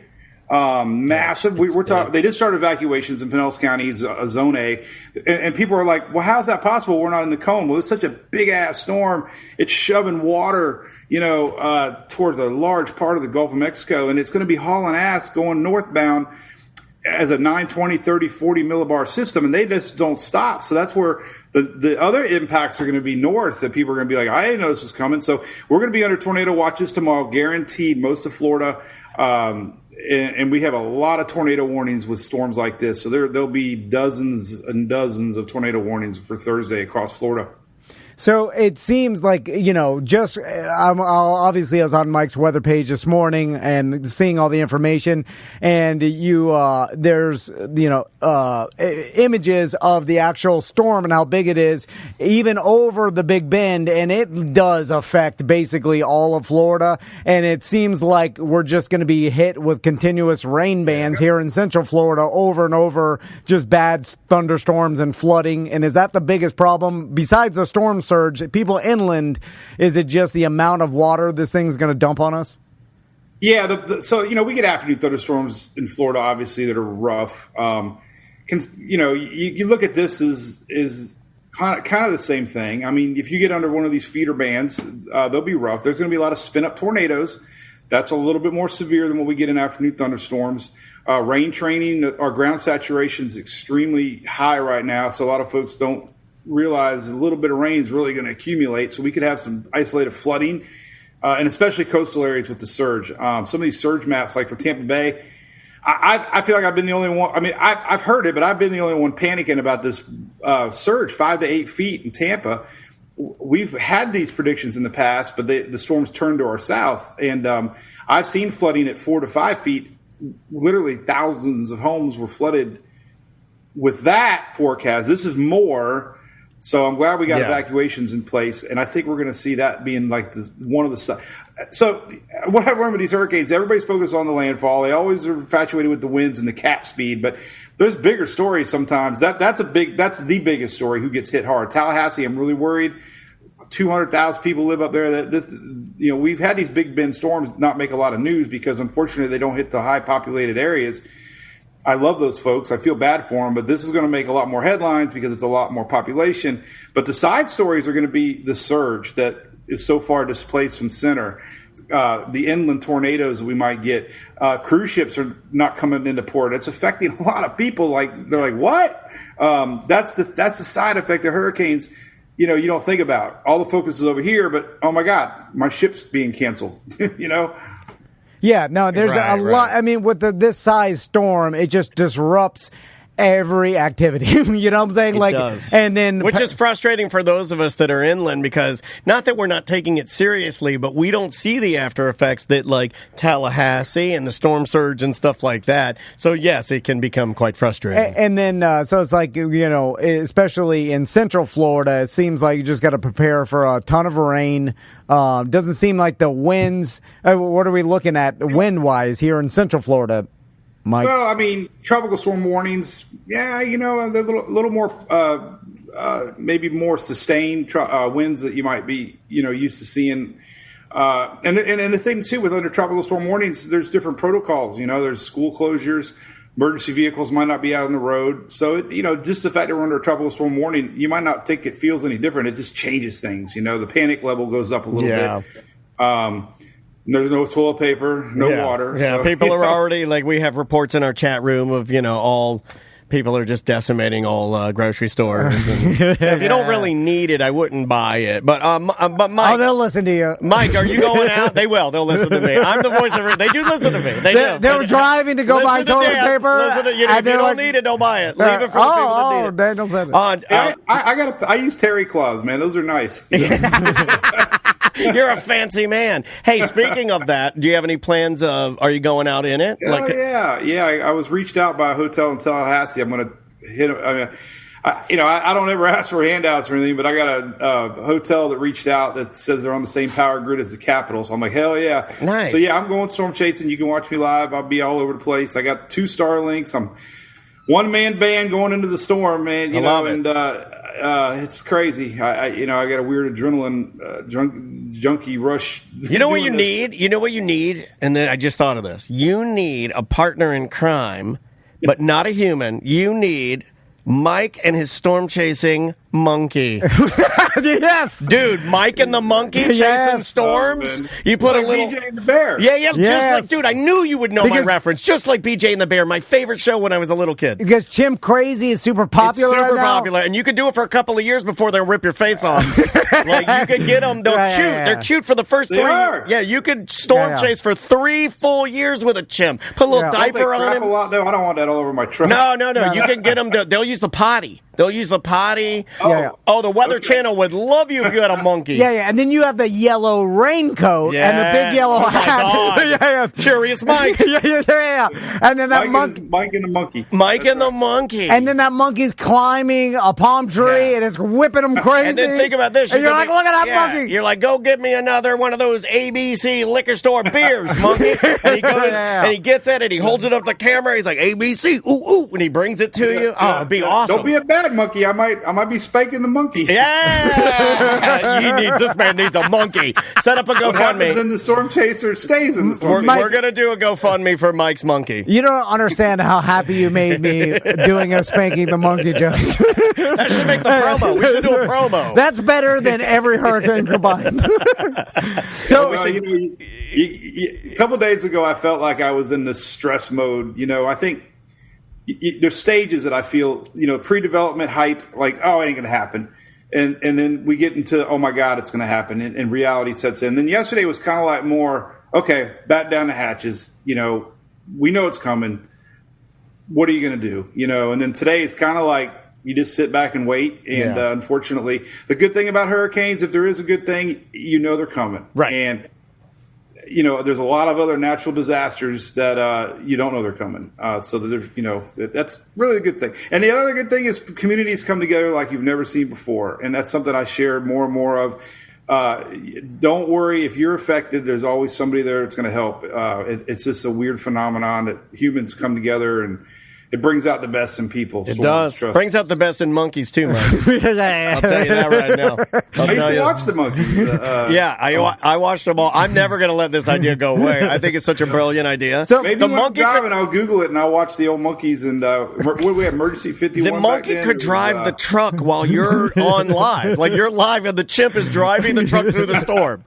So I'll get a Tesla one day. That's my next goal. Yeah. I got a Tesla, Mike. It's awesome. It's I got one. I'm talking about the storm chaser truck. Oh yeah, okay, yeah. We got to get you. We're gonna do it. So, Mike, last question. We've all. It seems like for 2 years we've seen the same track hit the Big Bend of Florida. Yeah. Is that because of the global weather patterns just so happen to line up in the past couple of years? Where is that random happenstance, or is it because the weather is set up just to steer them into this location the past couple of years? Well, the talking point when Idalia hit was this area's never got hit with hurricanes. So I just think Mother Nature, I've always thought it always evens out. California's dry, then they get their floods. Our lake back in the back's dry, then we get a rain. It's like this area hasn't had hurricanes, so they're just catching up. I mean, it just doesn't make any sense. I mean, that's, you know. So what I'm hearing is climate change, not real. That's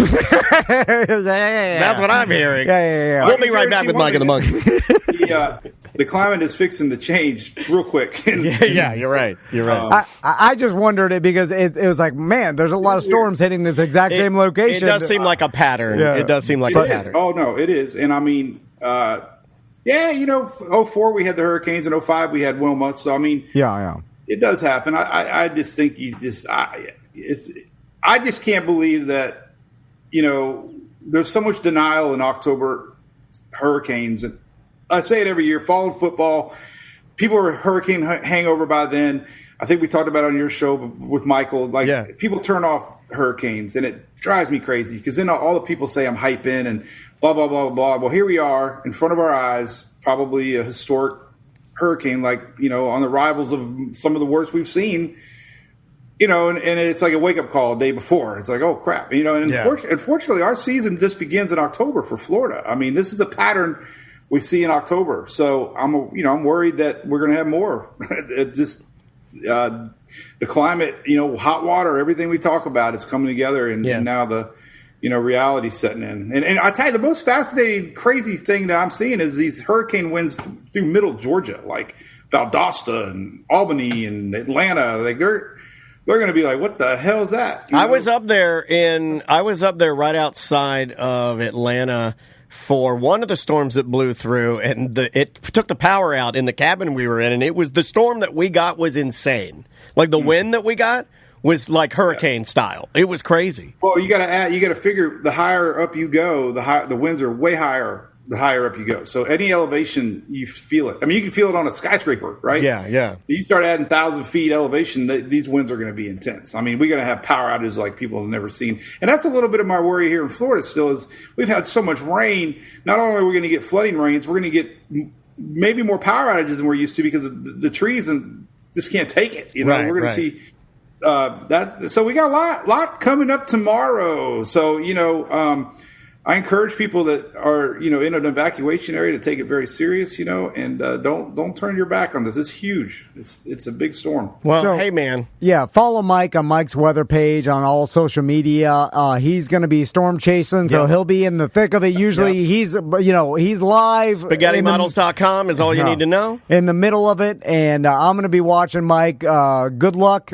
Be safe when you're storm chasing. I know you always will. You but wouldn't have to be safe if you had a monkey. Yeah. You'd have a sidekick. You have this buddy of yours always looking out for you. He could have a gun, too. I've been thinking about it. He could have a gun and get your back. So we went on one of them cruises, and Julie booked a Monkey Island excursion, you know, and I didn't like it. I thought I wasn't going to like it. But let me tell you, those little guys are cute. All right. Yeah, this isn't going to misplace the dogs that you have, your little boys, your buddies. This is going to be an assistant. Sarah wants one. She's, you know. You need a big ass balloon. You don't need a tiny spider monkey. Yeah. You need an enforcer. You need a big strong ass balloon monkey. You need one so if another like storm chaser pulls up in his truck and he's like, I'm here to chase too, and then you send your monkey over there to rip his Starlink off of his truck and throw it in the water. You know, like that's Clint Eastwood had that movie, right? What was the one? Right Turn, Clyde. Yeah. Any which way but loose. Yep. Well, we love you, man. Be safe out there, and we'll talk to you soon. You know, it's funny. Julie told me the other day, she goes, Tom and Dad didn't call you for the storm. And then like an hour later, I got the email. We're late. We were late. Well, honestly, because we were like, like it's funny because you're like, what storm? Oh God! And, you know, like it kind of creeps up on you. Yeah, full no lying. We had a Marlon Wayans agent call us yesterday and say, "Hey, did you guys hear about the hurricane?" And we're like, "What hurricane?" I'm not gonna lie to you, Mike. I almost cursed. I'm not gonna lie to you, Mike. We had no idea until Marlon Wayans agent told us, "Hey, Dan, Marlon's canceling his show, so you don't need to do the call today." And I'm like, why? And they're like, there's a hurricane. I'm like, oh, God. Yeah, she lives in L.A. She's like, apparently there's a hurricane. We're like, what? Anyway. Yeah, you're right in the middle of it, right? Yeah, we're not faking, man. But, hey, we'll talk to you soon. Guys. Be safe, and we'll talk to you soon, okay, man? Yeah, have a good one. Bye-bye. All right, man. Be good. That is Mike from Mike's Weather Page. All right, guys. We will see you tomorrow. Welcome back to A Corporate Time. All right, this is going to be stupid. I love stupid. But most of the thoughts that I have throughout the day are pretty stupid. Like, I can't stop thinking about getting Mike from Mike's Weather Page a chimpanzee companion to drive around in his weather truck. I'll be stuck on that all day. So continue. So Crystal, she calls me over yesterday, and she's like, "Boys," and then we sit down in the living room. Are you one of the boys? And no, she was calling Max and Tommy, gotcha. and then but Crystal's like, "You got to hear this." So then Crystal's like, "Explain to me." This all started because Crystal said pint. And I forgot what she was referencing, but in a conversation with the boys, she was like, pint of this or whatever. And the boys like, "Do you mean pint?" And then she's like, "What are you talking about?" And they're like, "You said pint, but you mean pint, right?" And then Chris is like, "No, I mean pint. It's pronounced pint." And they're like, No. We've learned it's pint. All our teachers say pint. And this is making me mad. So I'm getting mad. I've never heard of pint. So yeah. So then I almost cursed. So Crystal's saying that, and then I'm like, no. And like I'm like, I think they're messing with you. I'm like, you're they're effing with you. You're getting this wrong. Wait, is their teacher British? No, well, so aluminium and lift and so then zebra. They're it's like, not a zebra; it's a zebra. But by the way, I googled this, and there's no other pronunciation of pint. They're clowning you. There's not pint and pint. It's a collective Van Brothers clown. They're trying to make you guys look like fools. Fools. And then I'm telling them, I'm like, they're getting you back for the gutter. You're right. No, they still maybe they do. They have Dude, to I think they're screwing with you. I started looking it up. So then today, driving, I was telling them, like, you have to confirm with me, with your teachers, that they. No, you have to go in. You can't take their word for it now. You think I'm gonna come back to my dad when he's like, "Did you ask your teacher if it's pent?" And I'm like, "Yes, I did." And she died on the hill. It is pent, Dad. But I googled it. No one says pent. It's pint. They're messing with you. It's an uncommon word. I looked up the whole thing, and there's no really explanation why we pronounce it as pint and not pent, because it's spelled pent. Like mint. And then and that's what I think they're screwed up. Like, they see the word and they're well, like, that's not a good sign. They're like, no one's correcting that, and they're like, "I want a pint of ice cream." So then, okay, this is where I get stupid with me. So I start deep diving in my, like, with Crystal. I'm like, well, I'm like, what? Okay, we do pints of beer and pints of blood, but that's it. There's no Pints other. and paws. No. They know the word. They've seen you've worn a pints and paws shirt. Well, with the unit of measurement of pint, right? Pint of ice cream. Pint of ice cream. Pint of beer. So pint of milk. We don't use milk. Pint. Well, I'm just going with normal pints. And gallon. You've never said like, "Oh, get a pint of milk," like whole milk, the smaller one, because you're cooking. Does that come in a pint? Yeah, like I'll tell Andrea, like, "Oh, hey, grab me a pint of milk." Okay. I don't need a gallon because let's say I'm making a sausage gravy, and I need whole milk. Whole milk is a pint. Yeah. Okay. Yeah. Well, then now, did I mess you up? Because I was like, it's weird that in other units of measurement we don't see pint except for blood and beer. Blood's a good one. And then I was like, why they use? And then we started to have this conversation about why a pint is bastardized. I'm glad you're talking about this because there's a problem here. Okay, so if I go to a bar and I get a glass that's about this tall with beer in it, what is that? They will call it a pint. Only if it's 16 ounces. Because if it's 12 ounces, it is not a pint. And most beers, I contend, are like that tall, and it's 12 ounces. Yeah. Like it's a can of beer. That's 12-ounce beer. Yeah. It's not a pint. You can buy pints now. Like, now I can go over there, and when I get Coors Lights, I buy the 4-pack because I like a pint. I like a 16-ounce beer.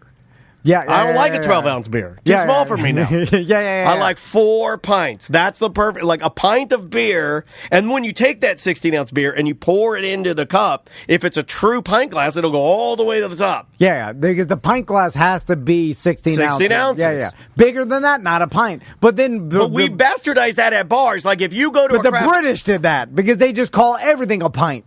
Or did we do that because they do? I think we did that. I think we're close here. I think they pour proper 16-ounce pints. I think we pour 12-ounce beers, and it looks like their beer. So we, as dumb Americans, go, it's a pint. So then I started thinking about why they do blood in pint amounts. Okay, that's a great question. And then I started looking it up and deep diving, and then they were like, people don't understand milliliters, but they understand like the quantity of a pint. So it's just a marketing thing. Like if you said, because I guess 500 milliliters is technically a pint, but if you said that, like, do you want to go donate 500 milliliters Hell of blood? No, that's too much. yeah. All right. And they're like, I'm playing the part of dumb American. Or a pint of blood. They're like, I get the that's amount. Just a little squirt. I'm good. Except this is where I couldn't get beyond. 2 cups are a pint. And that sounds 2 cups of blood sounds like a little bit. yeah, I'm with you. That sounds better market. Like, do you want to donate 2 cups of blood? I'm like, yes. Sounds like less than a pint. Yes, but it's the exact same measurement. I got to agree with you on that. So then, Crystal, you know what? This is the greatest topic. I love your stupid topics. I think you've been hiding these topics from me, and I love these. These are the kind of things I think about all day long. So then, Crystal and Fernando were like, no. Oh, no, those two, they'll gang up on you. Yeah. Because they're lifelong friends. No, those two will gang up. Oh, they were playing slap the R word. They were. So then their argument were, no, but that's 2 of something sounds more than 1. But I'm like, no, that's the old 2 coins is better. Like it's 2 quarters. Yeah, no. But I was like, no. I'm like 2 cups. A cup sounds like nothing. Sounds way less than a pint. A cup of sugar sounds like nothing. 2 cups of sugar is still nothing. A pint of sugar sounds like a sizable amount, a bounty. Yeah. So my argument, if it was just marketing, they should have stuck with 2. Who wants to donate 2 cups of blood to save the babies? Yeah. And then you're like, well, I do. You put save the babies on there. That's good. Whatever the hell blood's for. I think it's just for resale. Yeah, well, you know what I learned? I think it's just a for-profit resale. You know what I learned? Business. They don't even use the blood that you give them. They take it and they spin it all crazy and make it into something else. They separate it. They get the platelets and out. I told it last time I was given blood, I was like, you're not going to separate this, are you? And they're like, well, we don't know what they do with the blood after it's here. I'm like, we're done here. Pull this thing out. Get this thing out of me. If you don't know where it goes, then why the hell am I? What do you do? I need a medal or some sort of ribbon to be. I'm a hero. I would like. Okay, is this too much to ask? I would like, once I'm done giving blood, I want to give a little card, and I want you to label my blood, and I want to see where it goes. Oh, track it. Yeah. Like a UPS tracking code. Like those dollar bills, where's George? I want to track my blood like, where's George? I think if you could have... Show me the child I helped. Yes. I'd give more blood. And here's the thing, blood companies, it doesn't even have to be real. Just make it all up. It'd be easier. I want mine to be real. Well, I'm just saying, we'll promote that it's real, but it's not real. Okay, all right, that's fair. You got me back on board. I mean, for it to be real, you got me back on board. All the people have to scan the UPC code. And we've been full of great scams today. This is one of my favorites. But if you donated blood and then you got a tracking... we could just use AI children. They don't even need to be real people. I'm like, make me an AI little girl that needed blood. But imagine if you were able to track your blood, like it goes to Georgia, and then you see the child it helps, or like the old veteran, or anything. But I want to know what happens with it. They're like, even if it let's say it goes to my arch enemy right now, Dave Matthews. If it, I would be upset about that. I'd be like, don't give my blood to Dave Matthews. Or if they wasted it, you just want to see where it goes. What if the vehicle carrying my blood careened off of a mountain? You see it. And I'm looking on the Apple AirTag. That does not look good. That's in the middle of nowhere. Yeah. But if you were able to see where it went, then I feel like more people would do it. A donkey broke into the blood bank and ate my blood. I want to be able to see it. I don't know if they make it easy, but I forget to sign up, because it's there's benefits to donating blood, like having your body reproduce more blood. Yeah. We evolved, I think, to lose blood a lot because we were constantly getting hurt. Hey, I know ladies did. And so it's there's some benefits with cholesterol, and if you have too much iron in your blood, there's. I want all the iron in my blood I can get, so I'm strong like a man. But Anyway, I don't know. Yeah, the blood thing. The pints. When's the last time you gave blood? It had been a while. Is it when we went with Butler and Sam, and Butler got denied because he's a filthy foreigner, and he was offended. Yeah, and he was very upset that he could not give blood. They need to give you better prizes when you give blood. You know, like they give you movie tickets, and they give you a blanket, they give you a cookie. I don't know. Just give me some money. Yeah. Just like $5. Yeah, just give me $5. Like an Arbitron. yeah, give me $1. One crisp dollar. They get me with the crisp dollar. I don't know what it is. It must be like a nostalgia thing for me as a kid because I understand the value of $1. But when I see a crisp one, I'm impressed. But also, I will not fill out the survey. I'll just take the dollar. And because I do that too. I don't care. That's it. Would you like I just take the dollar, and then I'm like, well, that's it. Would you like to do a couple of voicemails? Yeah. All right. Let's see what we got here in the voice. If you'd like to leave us a voicemail, because I like it when you leave voicemails, you can call 1-844-TOMNDAN or use our free app and leave us a voicemail. Let's do my game because I think we got just enough time. Okay. This is a new game I'm inventing. This is called Cliffhanger Voicemails. Here we go. Hey, Tom and Dan, this is Charles checking in. I was listening to your Wednesday, Friday free show before the cruise. You're probably not going to play this till you get back, if you do play it. I was just thinking about what the scan text that Tom got. Thinking about 10 years ago, my wife, Danielle, decided to get the girl I took to prom's picture and create a MySpace page and message me on the MySpace page saying, hey, this is Andrea, how you doing? I haven't heard from you in a long time. How's life been? You know, and so I responded to that as, hey, Oh, Charles, what have you done? You responded. Oh, and your wife did this to try to entrap you into. Well, I don't think she did it to just. I want to be. It's going to be funny. I'm going to tell my parents. It's called Pent. I don't think it was a little prank. This is a life-changing, earth-shattering prank. Okay. This one rattled. When I heard this the first time, and it naturally cuts off there. I did not pause that. His voicemail just ends. I sat here for a second, a little stunned, because that's a night. I would never do that, but that is a nightmare of mine. A nightmare. That's a nightmare. So. Terrifying. So what I find, and it's kind of like any sort of entrapment, right? So it's like you drive your Lamborghini. Oh yeah, I knew you were going to go Tyreek Hill. Why you wrapping up my glass? Get your fingers on my glass. To the let's just say the chat room is thinking that she unplugged the phone. And that's why his voicemail ended so abruptly. And then you leave the doors open, you leave the Lamborghini running in, let's say, an impoverished side of town. Okay. And then someone gets in and drives away, and then you arrest them, and it's kind of like, would this person have stolen a Lamborghini in any other circumstance? Left the door open with it running in a bad neighborhood. And it's like you kind of dangled it in front of him, it seems. So then, like, you as a wife, you're like, I want to test my husband and see if he will cheat on me if somehow. Don't do this, ladies. This is a bad. This will ruin your relationship. First, ask yourself: is there any possibility that your fatso husband? No offense, whoever this is. I'm just guessing you're fatso. He's just using any example. Is there any possibility that your loser fatso husband is going to have their old prom date contact them 15 years or 20 years later, seeing what's up with him, and do you think this is common? No, it's not. It's not common. It's not common. It can't be. So is there, like, first ask yourself that. So what are you even testing? Like, or is because you dangled some sort of fruit in front of him, might have actually start being interested. Well, we don't know what he said. We honestly don't know what he said because the voicemail cut off. The chat room, there are some ladies in the chat room right now that are basically outlining it that all men will cheat if given an easy opportunity. A couple of opinions from ladies. I don't necessarily feel that way.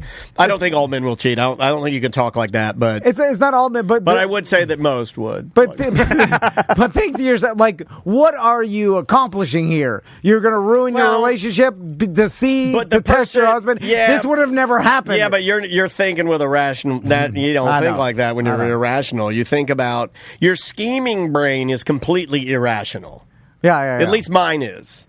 Like, I have a lot of these thoughts, but I don't really act on them a lot. So I can say in this example, using Charles's wife, I would be closer to Charles's wife, but I would think about, wouldn't it be great if I messaged to my wife, Andrea, from a burner account that was her, like, ex-boyfriend who was the drift car driver, and I said, hey, what's up? Saw you have a family now. What's going on? Just to, like, some sort of morbid curiosity. It's almost like you can't help yourself, right? You have to test them because you don't trust them. Maybe they did something to make you think that you don't trust them, so you feel like you need more. That must be an emotional thing. I've never you don't have that. It never crossed my mind once to ever see if Crystal, you don't have that. It's a nothing.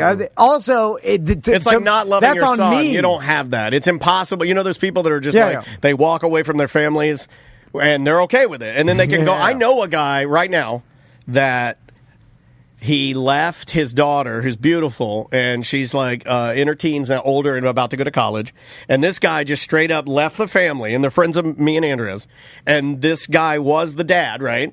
And he exited, and now he is the quintessential, has the new family, spends time with them, and their other family, the daughter and everything, they do not exist. It's not even a real thing. You can't do that. You'll never do that. But it's also like, let's say I emailed, I make an account, I make it Antonio, and then she's friends with Antonio, by the way, on Facebook. Yeah, I don't care. Sure, whatever. Who cares? Yeah, and nothing. I mean, you guys have been married for 50 years. Whatever. Yeah. Now this is definitely something Crystal will do to me, which I'm always on the lookout. She wouldn't like that. Like if you were friends with Frog Pajama Pants and hell no, that wouldn't. Yeah, but that's just you're different people. Also, I'm closer to Crystal. I wouldn't like it if Andrea were friends with the drift car driver she used to date. If any woman ever messages me in any scenario, I think it's Crystal. So you're getting my message. Or if someone tries to seduce me, I'm going to think this is a trap that Crystal set. Right. Like punk. Or something like I'll never. You're on Walk the Prank. Because guess what? That doesn't ever. I mean, okay. It happens very infrequently. Infrequent situations. Yeah. I just don't think that people are getting seduced by or married men. Well, not us. Are getting seduced by women. Some are. Some are. It is the I think normally outlier. The guys that are getting seduced, if I'm just throwing in my opinion, I think a lot of guys that are getting seduced are looking to be seduced. You see what I'm saying? But we have a phone call. Okay, yeah. Might be your wife. Who looks at their husband for the most part? And then, I mean, you got to be realistic with yourself. You're like, no one's seducing this Thanks guy. Thanks for calling Tom and Dan. Who's this? Hey, Dan, this is Charles. How you doing, buddy? All right, we got the update. Okay, All right, yeah. Perfect timing. All right, good job, buddy. We're glad that you called.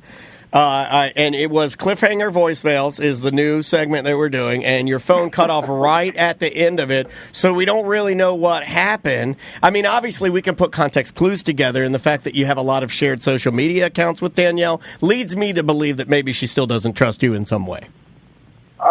Yeah, well, it's kind of my fault because of the way I responded to the MySpace. I just said, at the time we weren't married. We were just together maybe a couple of years. I mean, MySpace, God, it feels like it's been forever ago. Yeah. So I said to the girl, it was like I said, I went to prom with her. It was the first girl I ever was a serious, like, dating or whatever. But I just stopped talking to her. And so she had her profile picture. She had everything. It looked legit. I mean, it was totally, especially back then when there was no other social media, so you had no idea.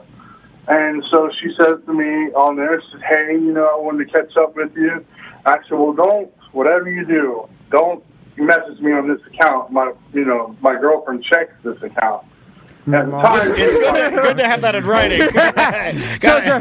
Hold on, I got to write this down. So you said the absolutely worst thing you could possibly say. Yeah, hold on. I think someone's coming. Hello? Why are you messaging me here? My wife reads this. Write me a letter. Yeah. Meet me here at this hotel.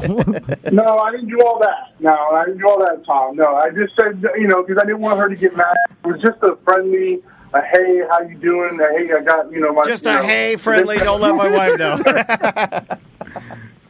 It was supposed to be that. That's in my head. That's how it was going down. But in reality, Danielle, we literally almost split up over it. So it was like a thing. Now, I always share all my social media with her, email, everything. Yeah, you learned your lesson. There's never any confusion. You learned your lesson. Charles, do you ever say, hey, you're crazy for doing this? I know they don't like that, but I just want to put it out there and be like, this is something that you caused. I didn't do nothing. You are... I was going to offer that. I don't hear you say it very often. But I do like that you're offering it to Charles. Quit being crazy. This is... You initiated all this. I'm just doing... I'm sitting here working. I'm like, what the hell? You started this. Did you say that? Yes. That was 100% a conversation, which did not go over well. Made things worse, just like you said. So it was like that. We have a lot of the same kind of qualities as far as our wives go. Our wives just like you, Tom. God, you could say just like me. God, crazy people hate being called crazy. It's almost like it's the last thing we want to be called. All right, Charles. But everything's good now, Charles. You guys are on the straight and narrow, and you just share everything. No, she still gets on me whenever. I can't have Instagram because some girls were messaging us, even though we shared the account. I can't. It had to have been bought. You got to get a burner phone, dude. No way, 22-year-old girls are messaging me. Yeah. With my wife sitting next to me in the picture. And you're missing good stuff. You're missing the good stuff. The new thing on Instagram now is breastfeeding is out of control. And now girls are just wearing whatever rag they can put on their breast, and just every girl is just walking in the street with big plumb bob bouncers. And it's pornography everywhere, man. Yeah, I don't look forward. I like my TikTok. If you guys check me out on Charles and Danielle on TikTok, I have almost 5,000 followers. Trying to get there so I can get paid. There you go. It's a source of income for me, so it's really cool. You guys, I always like to follow all y'all's stuff on there and share it with people. So I really enjoy you guys' show, and it's really fun to listen to. Dan, I do think you should pull the Taylor Swift and re-record all your music. I think that you were amazing. I own all my music. It's fine. They're not going to steal my music. They don't. We can do anything. Not good enough. I'm not good enough for them to steal my music. We'll do whatever. Yeah. We realize no company's going to sue us. That doesn't exist. It's not a thing. You sue. They don't even know we're on the air. Truthfully, you never sue down. Always sue up. Yeah. Walmart sue. Tom and Dad. Charles, we love you, buddy. Have a good day. Okay. All right, I'll shut up and listen. Have a good one, guys. All right, buddy. Be good. What was he saying? You got the Peacock? What was he plugging? His TikTok. Oh, TikTok. His TikTok. That said Peacock. It's weird that you can't understand the mumbling of a person exactly like you. It's like looking into a mirror. Yeah. 5,000 followers of you not going to. No, I think he has 1,000 followers. Oh, okay, yeah. He might have 5,000. I don't know. I think he has more than us. Big Tim had hundreds of thousands. It's nothing. And then he said, I can't even make $15 off it. He works at a restaurant in California, I think. And he looks very happy. So. All right. Well, be safe out there with the storm. Yes. And we'll see you tomorrow. Welcome to A Corporate Time with Tom and Dan. I'm Tom. I am Dan. We are live on Twitch and YouTube right now. You can watch us every single Monday through Friday. Just go on over to where you watch your podcast and search at Tom and Dan Live. So we have a guest on the line, and this guest is going to be performing. Daniel. They moved it. Yeah, they moved the date. Now, you were going to see him tonight. But because of the storm and because we are Floridians, and, he's from South Carolina, I'm sure he's no stranger to storms himself. But, yeah, Edwin McCain and Hootie and the Blowfish have now moved their show from tonight. It's going to be on Sunday now, Sunday, September 29th, 7 p.m. at the Mid-Florida Credit Union Amphitheater theater at the Florida State Fairgrounds. He was the pride of Dick DeVinzio's basketball camp, known as the Rifleman. Ladies and gentlemen, give it up for Edwin McCain. Or should we say Deputy McCain? Deputy McCain. We are big pot guys, and when I saw that you had been deputized, my wife said, "Uh-oh, you've been put it all away, put the paraphernalia away." He's a deputy now. That was a great interview you did with the sheriff. Was that the sheriff where you got deputized? Yeah, she's great. I love her. Yeah, she's fantastic. That was such a good interview because, I didn't know that, obviously, you've been singing and providing us with music to kiss our loved ones' faces for an extremely long time. But, I had no idea that you had walked a troubled line for a little while. Well, I mean, I don't think it's any big surprise to people in our business, but I went to rehab in 2007. I checked into a place called Talbot. After I adopted my first son, my wife was like, "Hey, you're going to need to tone this down a little bit," because I was living like a Motley Crue video. Yeah. And I was like, yeah, of course I will. And very quickly discovered that I couldn't. Yeah. And I was like, uh-oh. I was like, wait, uh-oh. And the thing about it is it's a slippery thing because it was hard to tell. And what I tell people a lot is, I could go out and have a couple beers and just come home and go to bed. Or I could go out and have a couple of beers and it would start a chain reaction that ends me up in a different country. Yeah. So that's what I do. Yeah, that's what we do, Edwin. Yeah. And I couldn't legitimately tell you which thing would happen. And at that point, I was like, all right, well, I'm probably going to need to fix this. And that was it. And that was, and it was, I was sad about it because I was afraid I was never going to be able to have fun again. But that's not true. I literally have as much fun now as I ever did, and I can drive everybody home. So right. Hey, well, it looks like it, man, and you look great. You look awesome. Go ahead, Tom. Well, Edwin, did that get you into running? Because I know you ran a marathon. Did you start exercising after you quit drinking? No. I did that before I quit. Wow, that's more impressive. No. So I should backtrack that a little bit. I did the running thing was during a period of time when I was quote unquote dry. So you'll there's a pattern that we all get into. So we go through these periods that are called attempts to control, and so we modulate our behavior just to get everybody off our back, so that we can go back to doing what we were doing. And that was a period of what I would call an attempt to control. And it was a little extreme, but that's kind of how I am. Oh, that's what I'm doing now. Hold on, Edwin. Oh, my God, Edwin. I just started running because I cut back on drinking. I still drink. Yeah. But then I started running, and then I'm like, all right, calm down. I'm running now. They get off my back. This is just a point of control. Yeah, but then when the weekend comes, I'm blacked out. So this is an attempt to control. I mean, I don't want to diagnose you, but what I'll say to you is normal people that have regular relationships with alcohol don't feel the need to do anything to modulate their intake. And if you're modulating your intake, it's something that you should probably take a closer look at. Yeah. How do you feel about running into a pitch black forest in the middle of the night because you're quote addicted to running?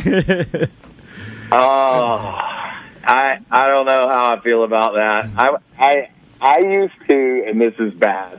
So I was training on tour, and what I would do is I would just run. If I had a 10-mile run, I would run in one direction for 5 miles, and then I would have to turn around and run the rest of the way home because now I'm committed. Yeah. But if you do that in Philadelphia, you're not smart.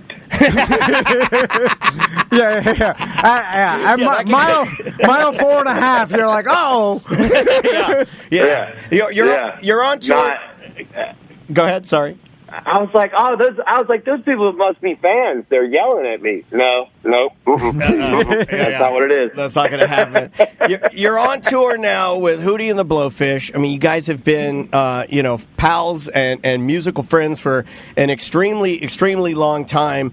Is it true, because, and I'm sure you've been asked this a million times, that I had never heard this. Tom and I were talking, and is it true that, like, when Darius signed and those guys are signing, that they basically stuck up for you and said, hey, bring this guy along with us? Yeah, and Collective Soul. So it's us and Collective Soul and Hootie. And so at that time, Collective Soul was already on Atlantic. Okay. And they were, and obviously everybody wanted Hootie. And Atlantic showed up, and I was opening for Hootie at the time. And all the guys in Hootie were like, you need to sign him too. And the Atlantic people were like, yeah, we'll do whatever it takes.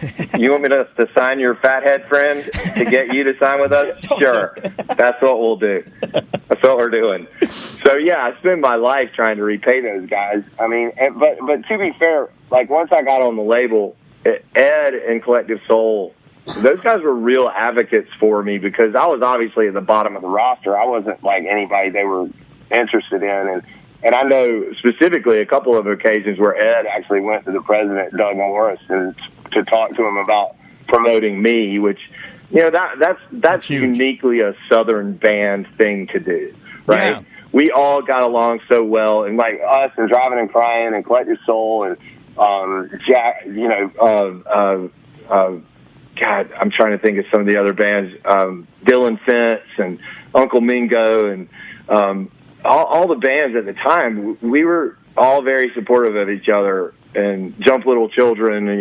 It continues to this day. You're naming a lot of bands I haven't heard in a minute, man. That's crazy. Yeah, I forgot that there was an explosion in the South with like our alternative rock bands and our singer-songwriters that, really, how does it feel? Is it like that now? Like, do you see that now when you're Yeah,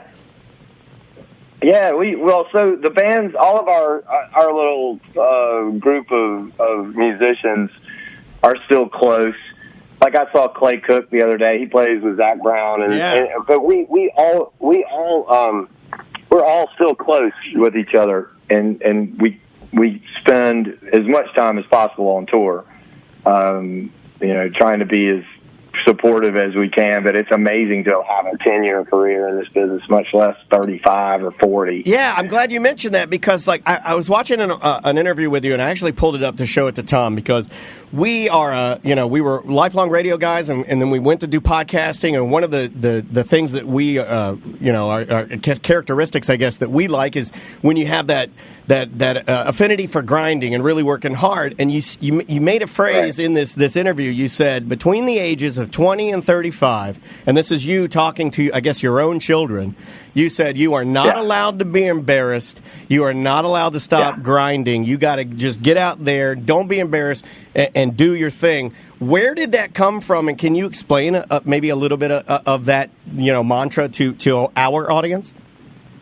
Well, it was from my own experience, and I think part of it is when I was 18, I was kind of too dumb to know any kind of social barrier. Like, if I wanted to know how to do something, I just found the person that knew how to do the thing, and then politely and genuinely just asked them for help.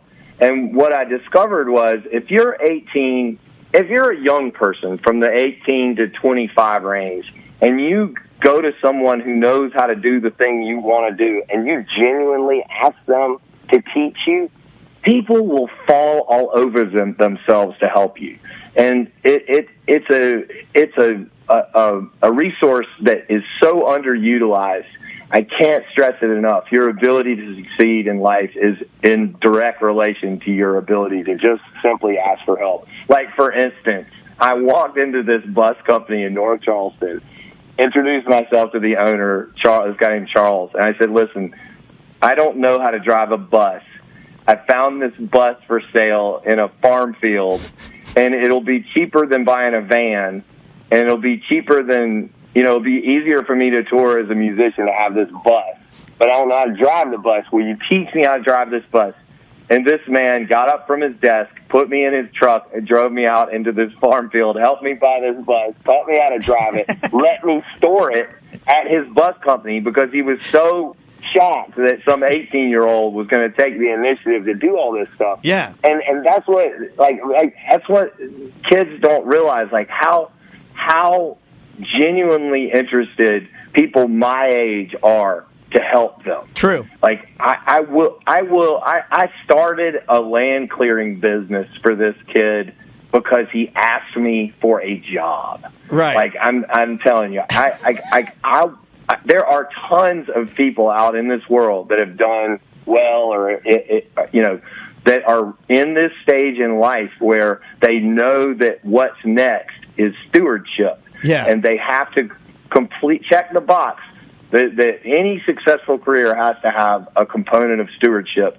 And all of us, and especially Gen Xers, we're all sitting here waiting for you, this younger generation, to ask us how we did it. Yeah. You're right. You're exactly right. And were your parents like that? Like, how do you think you were able to get that at such a young age? I mean, you hear the stories. It seems like, maybe you refer to yourself as not being that bright, but it sounds like you were, and that you also, like you said, weren't embarrassed to ask, very simple questions. Did you get that from your mom and dad? Is that just something how did you get that? I'm Gen X, so we were unsupervised. But for whatever reason, my family calls me Henry Kissinger because I'm the one that negotiates everybody into a solution. Okay. Because I've always thought like that. Anger's easy and arguments are easy. That's lazy. Finding solutions is difficult. Yeah, right? That's true. So I've always found it really interesting to find solutions, and it's partly because I'm so dyslexic. I couldn't read when I was a kid. Like, really? I had a hard time reading, and I'm as ADD as it comes. So I don't remember insults and like emotional injury. It slips right out of my mind. So you can hurt my feelings for about 45 seconds. I'm like a goldfish, right? Then I get back to trying to find a solution. And so somewhere between being dyslexic and ADD as hell, I found this kind of niche to where I find solutions. That's awesome. And that's it. I love it. I love how genuinely positive you are without being like an inspirational poster. You know what I mean? Like and I know you probably get tired of that. And I heard you in an interview say that you get a lot of people telling you how genuine you are. And but it's something you could never get tired. I guess you could never get tired of that, man. You're so authentic, and it's cool. I've often debated on doing a post where like, hey, wait a second, pump the brakes, like. I'm also an a-hole some days. Like, don't get me wrong. Like, you know what I mean? Yeah. Like, there's plenty of times where I've been irrationally angry at some douchebag in a car next to me, right? But it's okay to be all those things. No one is one thing all the time. Like, things happen. People are human, but what I learned, and this is a benefit to Talbot, is that you can always choose to do the next right thing, right? Like I can make a mistake and then go, you know what? I don't have to cover that up and just start tripling down. I can just stop and go, hey, that was unkind. I apologize, and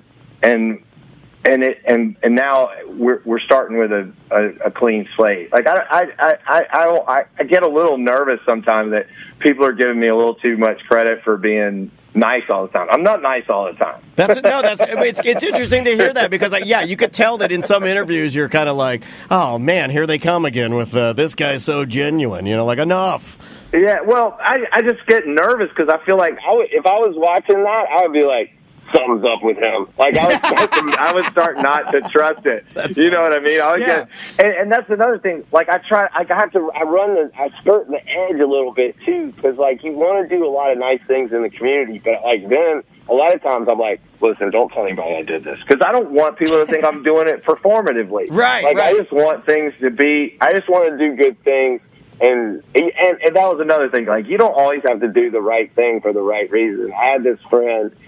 She's in an AA group of mine, and she used to pick up cigarette butts after the meeting. She would clean up outside, and then one time she told me, she goes, the reason I do that is because I like it when the guys look at my butt.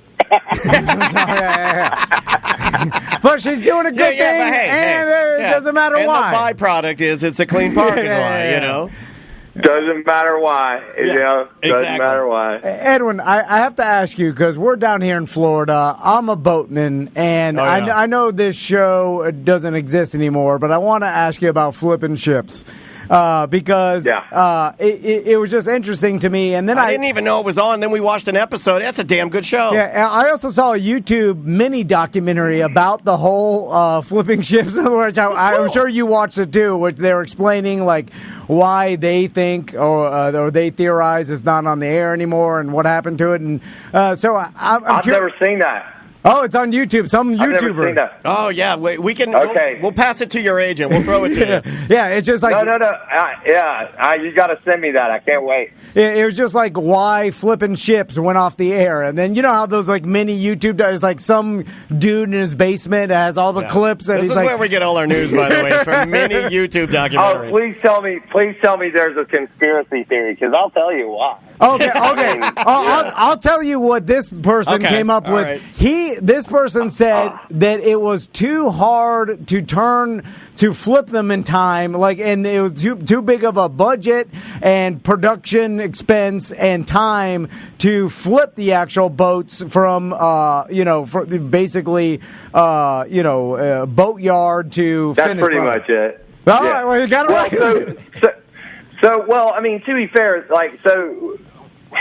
when we did the pilot episode, I literally found 2 identical boats. So it was like one of those cooking shows where they stick the thing in the oven, but then they already have one that's done out of the oven.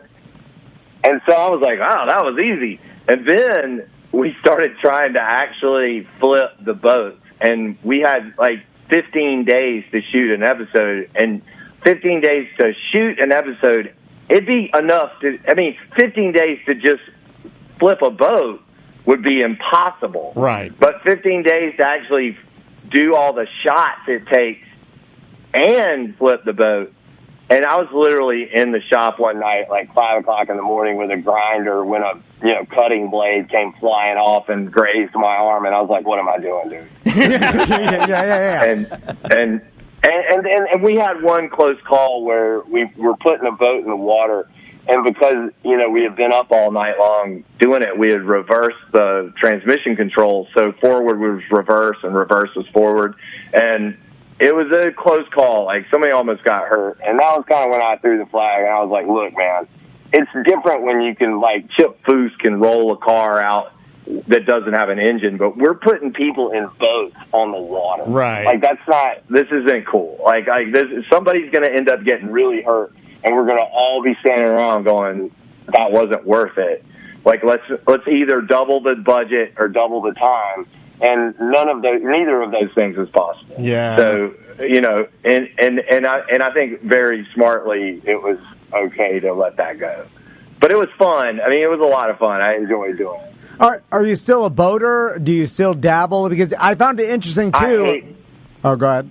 Yeah, I came home one night at 5 o'clock in the morning and got in bed and looked at my wife and said, I don't like boats anymore. I ruined it for all the time. Oh, no.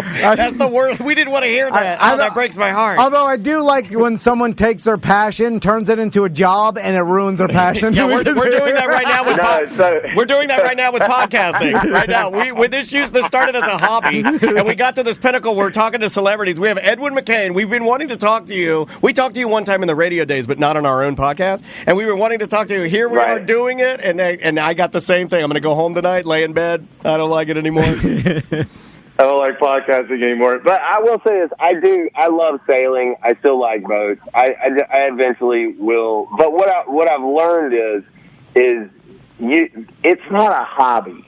Like, you have to be in the lifestyle and love all of it. Like, I love all of the music lifestyle. Like, I'm getting ready to drive our bus into a hurricane to play a gig, and I love all of it.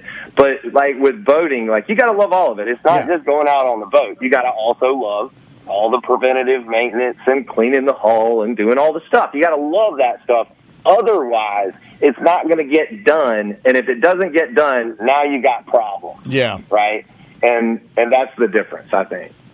Yeah, and just going back, and we'll end with this, because I will tell my sons, like, they're 9 and 10 now, they're young, but you're exactly right with people will help you along the way, and you'll be surprised. Like, I'm surprised how little people even ask us in the podcasting world for, like. Well, we're not very nice. No. If any 18-year-old out of high school is like, I want to be a professional podcaster, will you guys teach me how to do it? We'd do it. And if they showed up every day, we'd give them stuff to do and then teach them along the way. Free education. Girls only. And it's like a lot of people would do that, and it's amazing what people will help you with if you just ask them and then show up every day and work hard. And that's another thing. And you guys need to go on YouTube and type in Branford Marsalis on students. Got it. And watch his answer to a question and roll on the floor of how much truth he tells in this answer, because there's the hitch, right?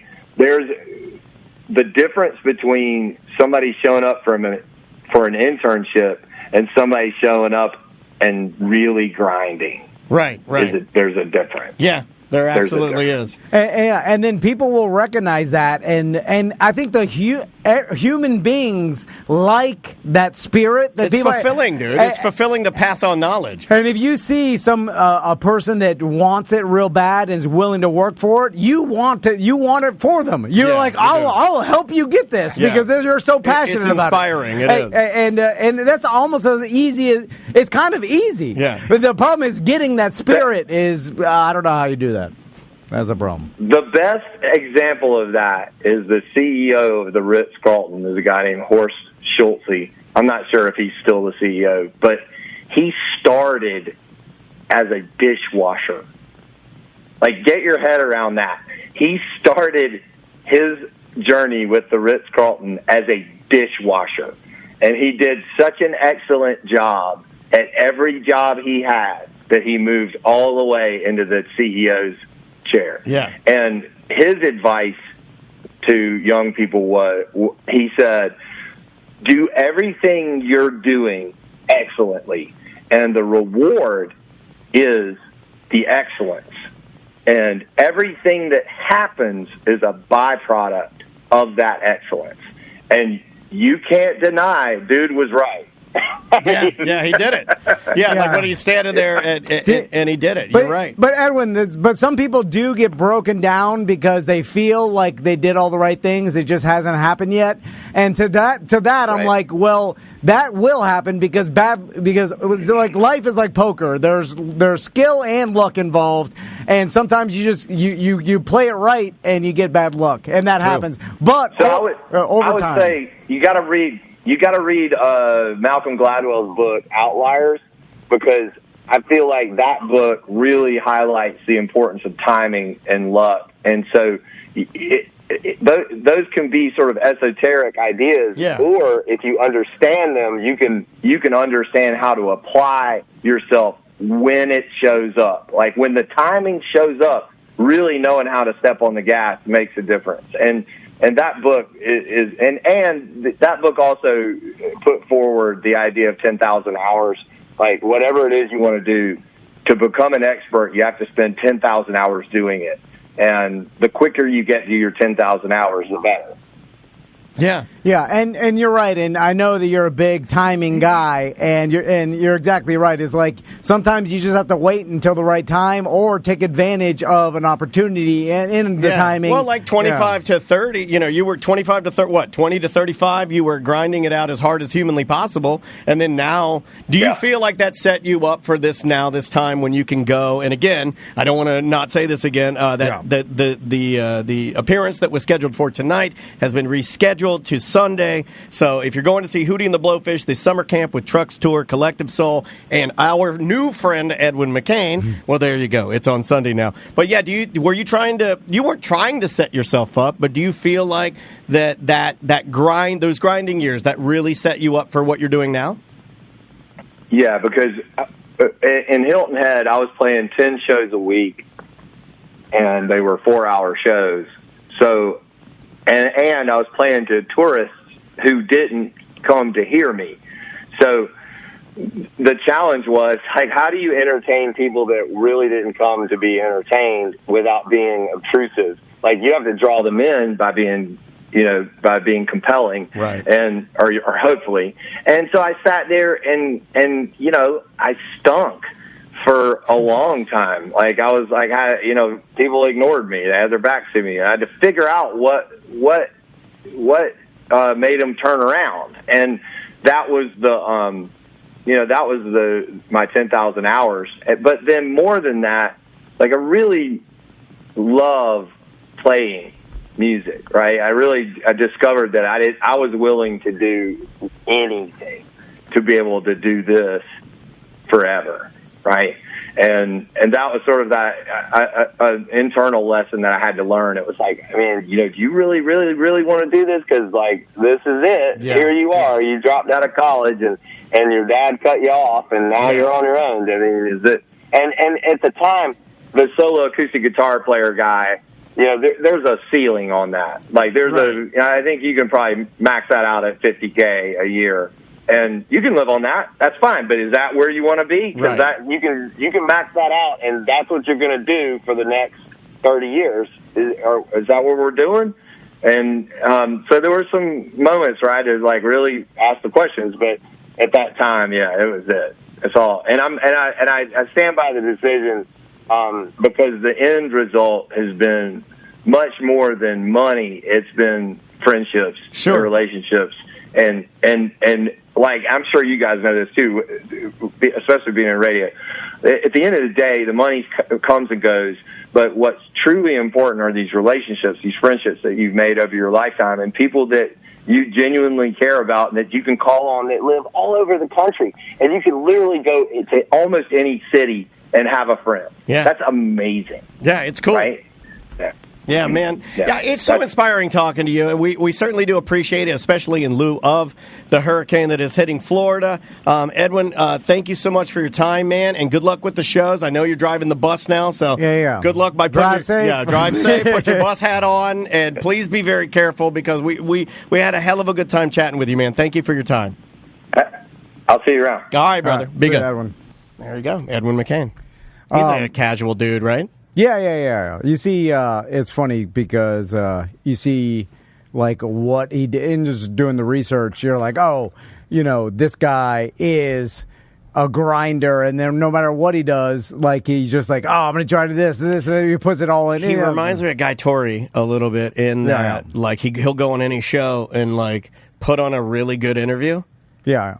I would like to think that this one being decent was us. I don't think it was. That was Edwin. Also, he's right as far as the training goes. Like, I thought about this too, because you start looking back as you get older, and you're like, oh, I bet you, like, back in the day, in the radio days, when I, like, agreed to do a daily bit, and then eventually doing 2 bits a day, right? Yeah. That was horrible. But you were open to them, and you were taking them on. Yeah, because I was like, $20 at a time, I'll do it. But think about that. Like, no, I'm glad you're bringing this up, but think about how open you were to, like, you would have piled on anything they gave you, right? Yeah, that's a rational confidence. But think about how that's a good thing to have. I think that's what he's talking about with the you're not allowed to be embarrassed. Or you're not allowed to have a threshold. Or you're supposed to take on as much as you like. Don't take on as much as take on everything. Yeah, and then you do learn an insane amount by taking on everything, especially when you're young. And so you really do get to learn your limits. Yeah, and then you look back, and I'm like, I bet you I trained my brain for years to think quickly and try to and the pressure of like, hey, you got a live thing that you got to do at 8 and 10 every day, and it's like that helps you with the pressure of anything, really. It's like, oh, you gotta like I gotta think of something because I'm terrified to fail, and terrified to look like an idiot, and so then you get to a point where you look back and you're like, that helped me at the time. I hated it, and I hated the company for even like thinking that I should be able to do it. Like I was like, who can do this? Is insane. Like I shouldn't do this. It's horrible. Anyway, and then now I look back, I'm like, I'm glad I did it because my brain probably wouldn't have worked the same way. It just I trained myself, over those years, and that helped me. And then I was like, with my kids, but how do you pass that on? Like how do you like? It seems like a person just has that internal drive that they. I think it's a combination of things. I don't think it's an all or nothing because I think like for Edwin, for instance, I don't think he's going to grind on everything. I think you would see that. Just whatever he's interested in. Yeah. Exactly. Finding interest is hard as hell, dude. That's because some people, I truly believe, don't really have any passionate interest. I agree. And I really didn't, and I don't even know why I'm like this today because I look back at my son Max like is passionate about all the stuff, and then Tommy's kind of like aloof, a little aloof, and he's like, I'm not really, I don't care about it. So like I don't, and then it's. I wonder how your dad would. I feel like whenever we talk about this, where we really miss information in our Venn diagram of how we're figuring this out is like. But, like, I would imagine your dad, just off the top of my head, I'm like, well, his interest obviously would have been the sea or boats or building boats. Yeah, he was a grinder. He's in all types of different things. But what was his hobby? Was he a hobby guy? Yeah, fishing, hunting. He had an airboat. What about drag your mom? racing. Did your mom just kind of go with his hobbies? Maybe you got that from her. Well, no, my mom didn't have any, like crafts. Right. I mean, she was a stay-at-home mom. I didn't have that kind of mom either. Yeah, my mom didn't do any of the craft. There was no crafting in our house. But my dad had like a race car. So he had a bunch of little things, and he had an airboat. Yeah, I forgot he had a race car and a regular boat. That he fished on Saturday, and he airboated on Saturdays. Oh, this guy was full of awesome hobbies. No, yeah, then he hunted. He was killing it. Yeah, then he had black powder guns, right? Yeah. So, and then he had obviously with all that, then he worked as a diesel mechanic and some other, he had a bunch of stuff. That's probably where my ADD is just doing a bunch of different things at the same time. But who knows, I don't know. Those traits are weird because they're all mixed around, and you're never going to get any sort of definitive, like, oh, this came from this. That doesn't work like that. I think about that. My dad didn't really. I would say that my dad had zero hobbies. Absolutely zero. Like, my dad was the quintessential get up, go to his salesman job, the Willie Loman, death of a salesman. Yeah, you get up. You eat your breakfast. You're drinking coffee on the toilet with your tie over your, shoulder. You get up. You leave at 8. You're back right before 5. You come in as dinner's getting on, the old American. As the dinner's on the table, I'm there. I'd finish my homework. I'd see Dad. I'd hang out with him. He'd watch a little TV, get up, rinse, repeat. Yeah, but no hobby. But the thing is, like, I'm always, and I got to remind myself, because I'm always like, oh, yeah, this grinding and this super hard being addicted to work or whatever you're into is the way. But that may not be the way. That's not the only way. It's not the only way. And it's also like, if you really analyze it's the way for some people. It is, but if you really analyze it, like, it's kind of a curse. Sometimes, what I'm saying? Like, this guy, like, Edwin was just talking about, like, he starts his boat show, and then he's at 5 a.m. grinding on some boat trying to make it work, and then he's like, what the hell am I doing? Right. Yeah, I think sometimes you get to that point, you're like, work. Yeah. And then you're like, what? I've built myself a prison of work. Yeah. And then you're like, why did I do that? I think a lot of people do that. Well, then that kind of dips into, like, prioritization, of, like, where are your priorities? Why are you putting so much time into that? You're getting no joy out of that, or or even worse, this is hurting you. Like you're doing this, and you think that the grind mentality is helping you. I mean, it's not. It's not helping you. Also, I think Edwin McCain called back and left a message, but I'm too chicken to check it like right now. Oh, see what he left here. I don't want to hear it. I'm like, what is like? I get nervous. No, it's a positive message. It was good. I heard him become engaged once he knew that it wasn't going to be a standard radio BS interview. That we actually did work research. Yeah. Can I tell everybody my trick that I try to do? What? I tried to do it with the Dick DeVenzio basketball camp. I try to find something that I know they did as a kid, and I like to throw it at them right before we get them on the air because I found that it puts them in a good mood. Well, it shows celebrities. You're doing. He also respects work, and if we're doing our job and we're putting the work and effort into talking to him and like actually asking him interesting questions instead of like, "How's it working with Hootie?" Like some big fat Hootie on the phone. Yeah. Are you driving Hootie's bus? Who are you? Yeah. Edwin, we want to talk to Hootie or the Collective brothers. Sing your song, I'll be like like nothing. You didn't do any research or even like care Let's to. See what he said. Hold on, I'm trying to find it here. They changed everything. I can read the transcript of it. All right. No. Oh yeah, he doesn't want this on the air. Hey, it is a 1, and I just wanted to call back and say thank you so much for the interview. My cell phone number is blah blah blah. Call me for anything, any of the things we discussed. I am always open to help you guys out. That's cool that he said, yeah. Wow, look at that. It's probably, again, he's done. He's our new best friend. 100 of interviews, and they're all, the shallow nothings. Okay, here's what we're gonna do. I heard in his voice when he picked up, he's like, "I'm expecting a shallow nothing." But we turned him around. Okay, here's what we do. Me, you, Mo DeWitt. And all of our listeners, Private Edwin McCain party, because he's our new best friend. I think we can get him for free now because not for free. He really likes us. He really likes us. Don't now. do anything for free. He's our best friend now. Big 90s Edwin McCain 90s party. I'll be Tom and Dan present. I'll be a night with Edwin McCain. All right. Well, should we take a break? I mean, we're basically done with the show. Well, then let's go back to a point that we already made and drive it home harder. This is something that I have. Crystal gets mad at me because she's like, "You don't have any joy. Something's wrong with you." You've been saying this a lot lately.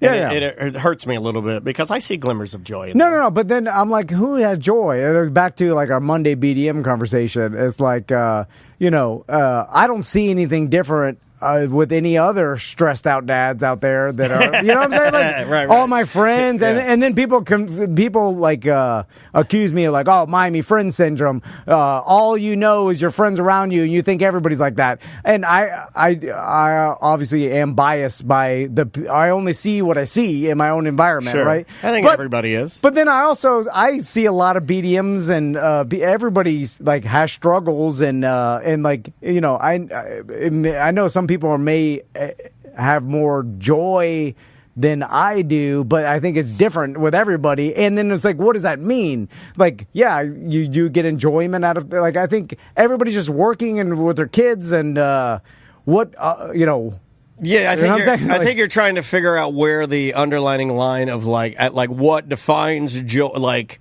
yeah, and you also I feel like when people do that, you almost feel like a little attacked. Well, it's just like, I'm not seeing anything different from anybody else around me. Right. You know, I'm like, I'm not acting different. Like, I'm not, some miserable DM. But you may, no, I don't think you are. But like, I think that it's just like, I don't know, maybe you seem more quiet, and I think people, maybe they're even amplifying what they think you would act like if you found joy. Would you be like, oh, like, what are you going to what are you going to do? But what does that mean? It's like, it's like you have to. Pudge did have some joy on the cruise. Yeah, the chat room checking in. They're like, was Pudge joyful on the cruise? Yeah, he won $10,000. Yeah, of course he had joy. I'll have joy if I win $10,000. I just gave my money to the cruise ship like everybody else, every other sucker. By the way, my wife's pretty joyful though. She's annoyingly joyful. Is she just joyful all the time? Yeah, pretty joyful. She's always smiling and laughing. Okay, making jokes.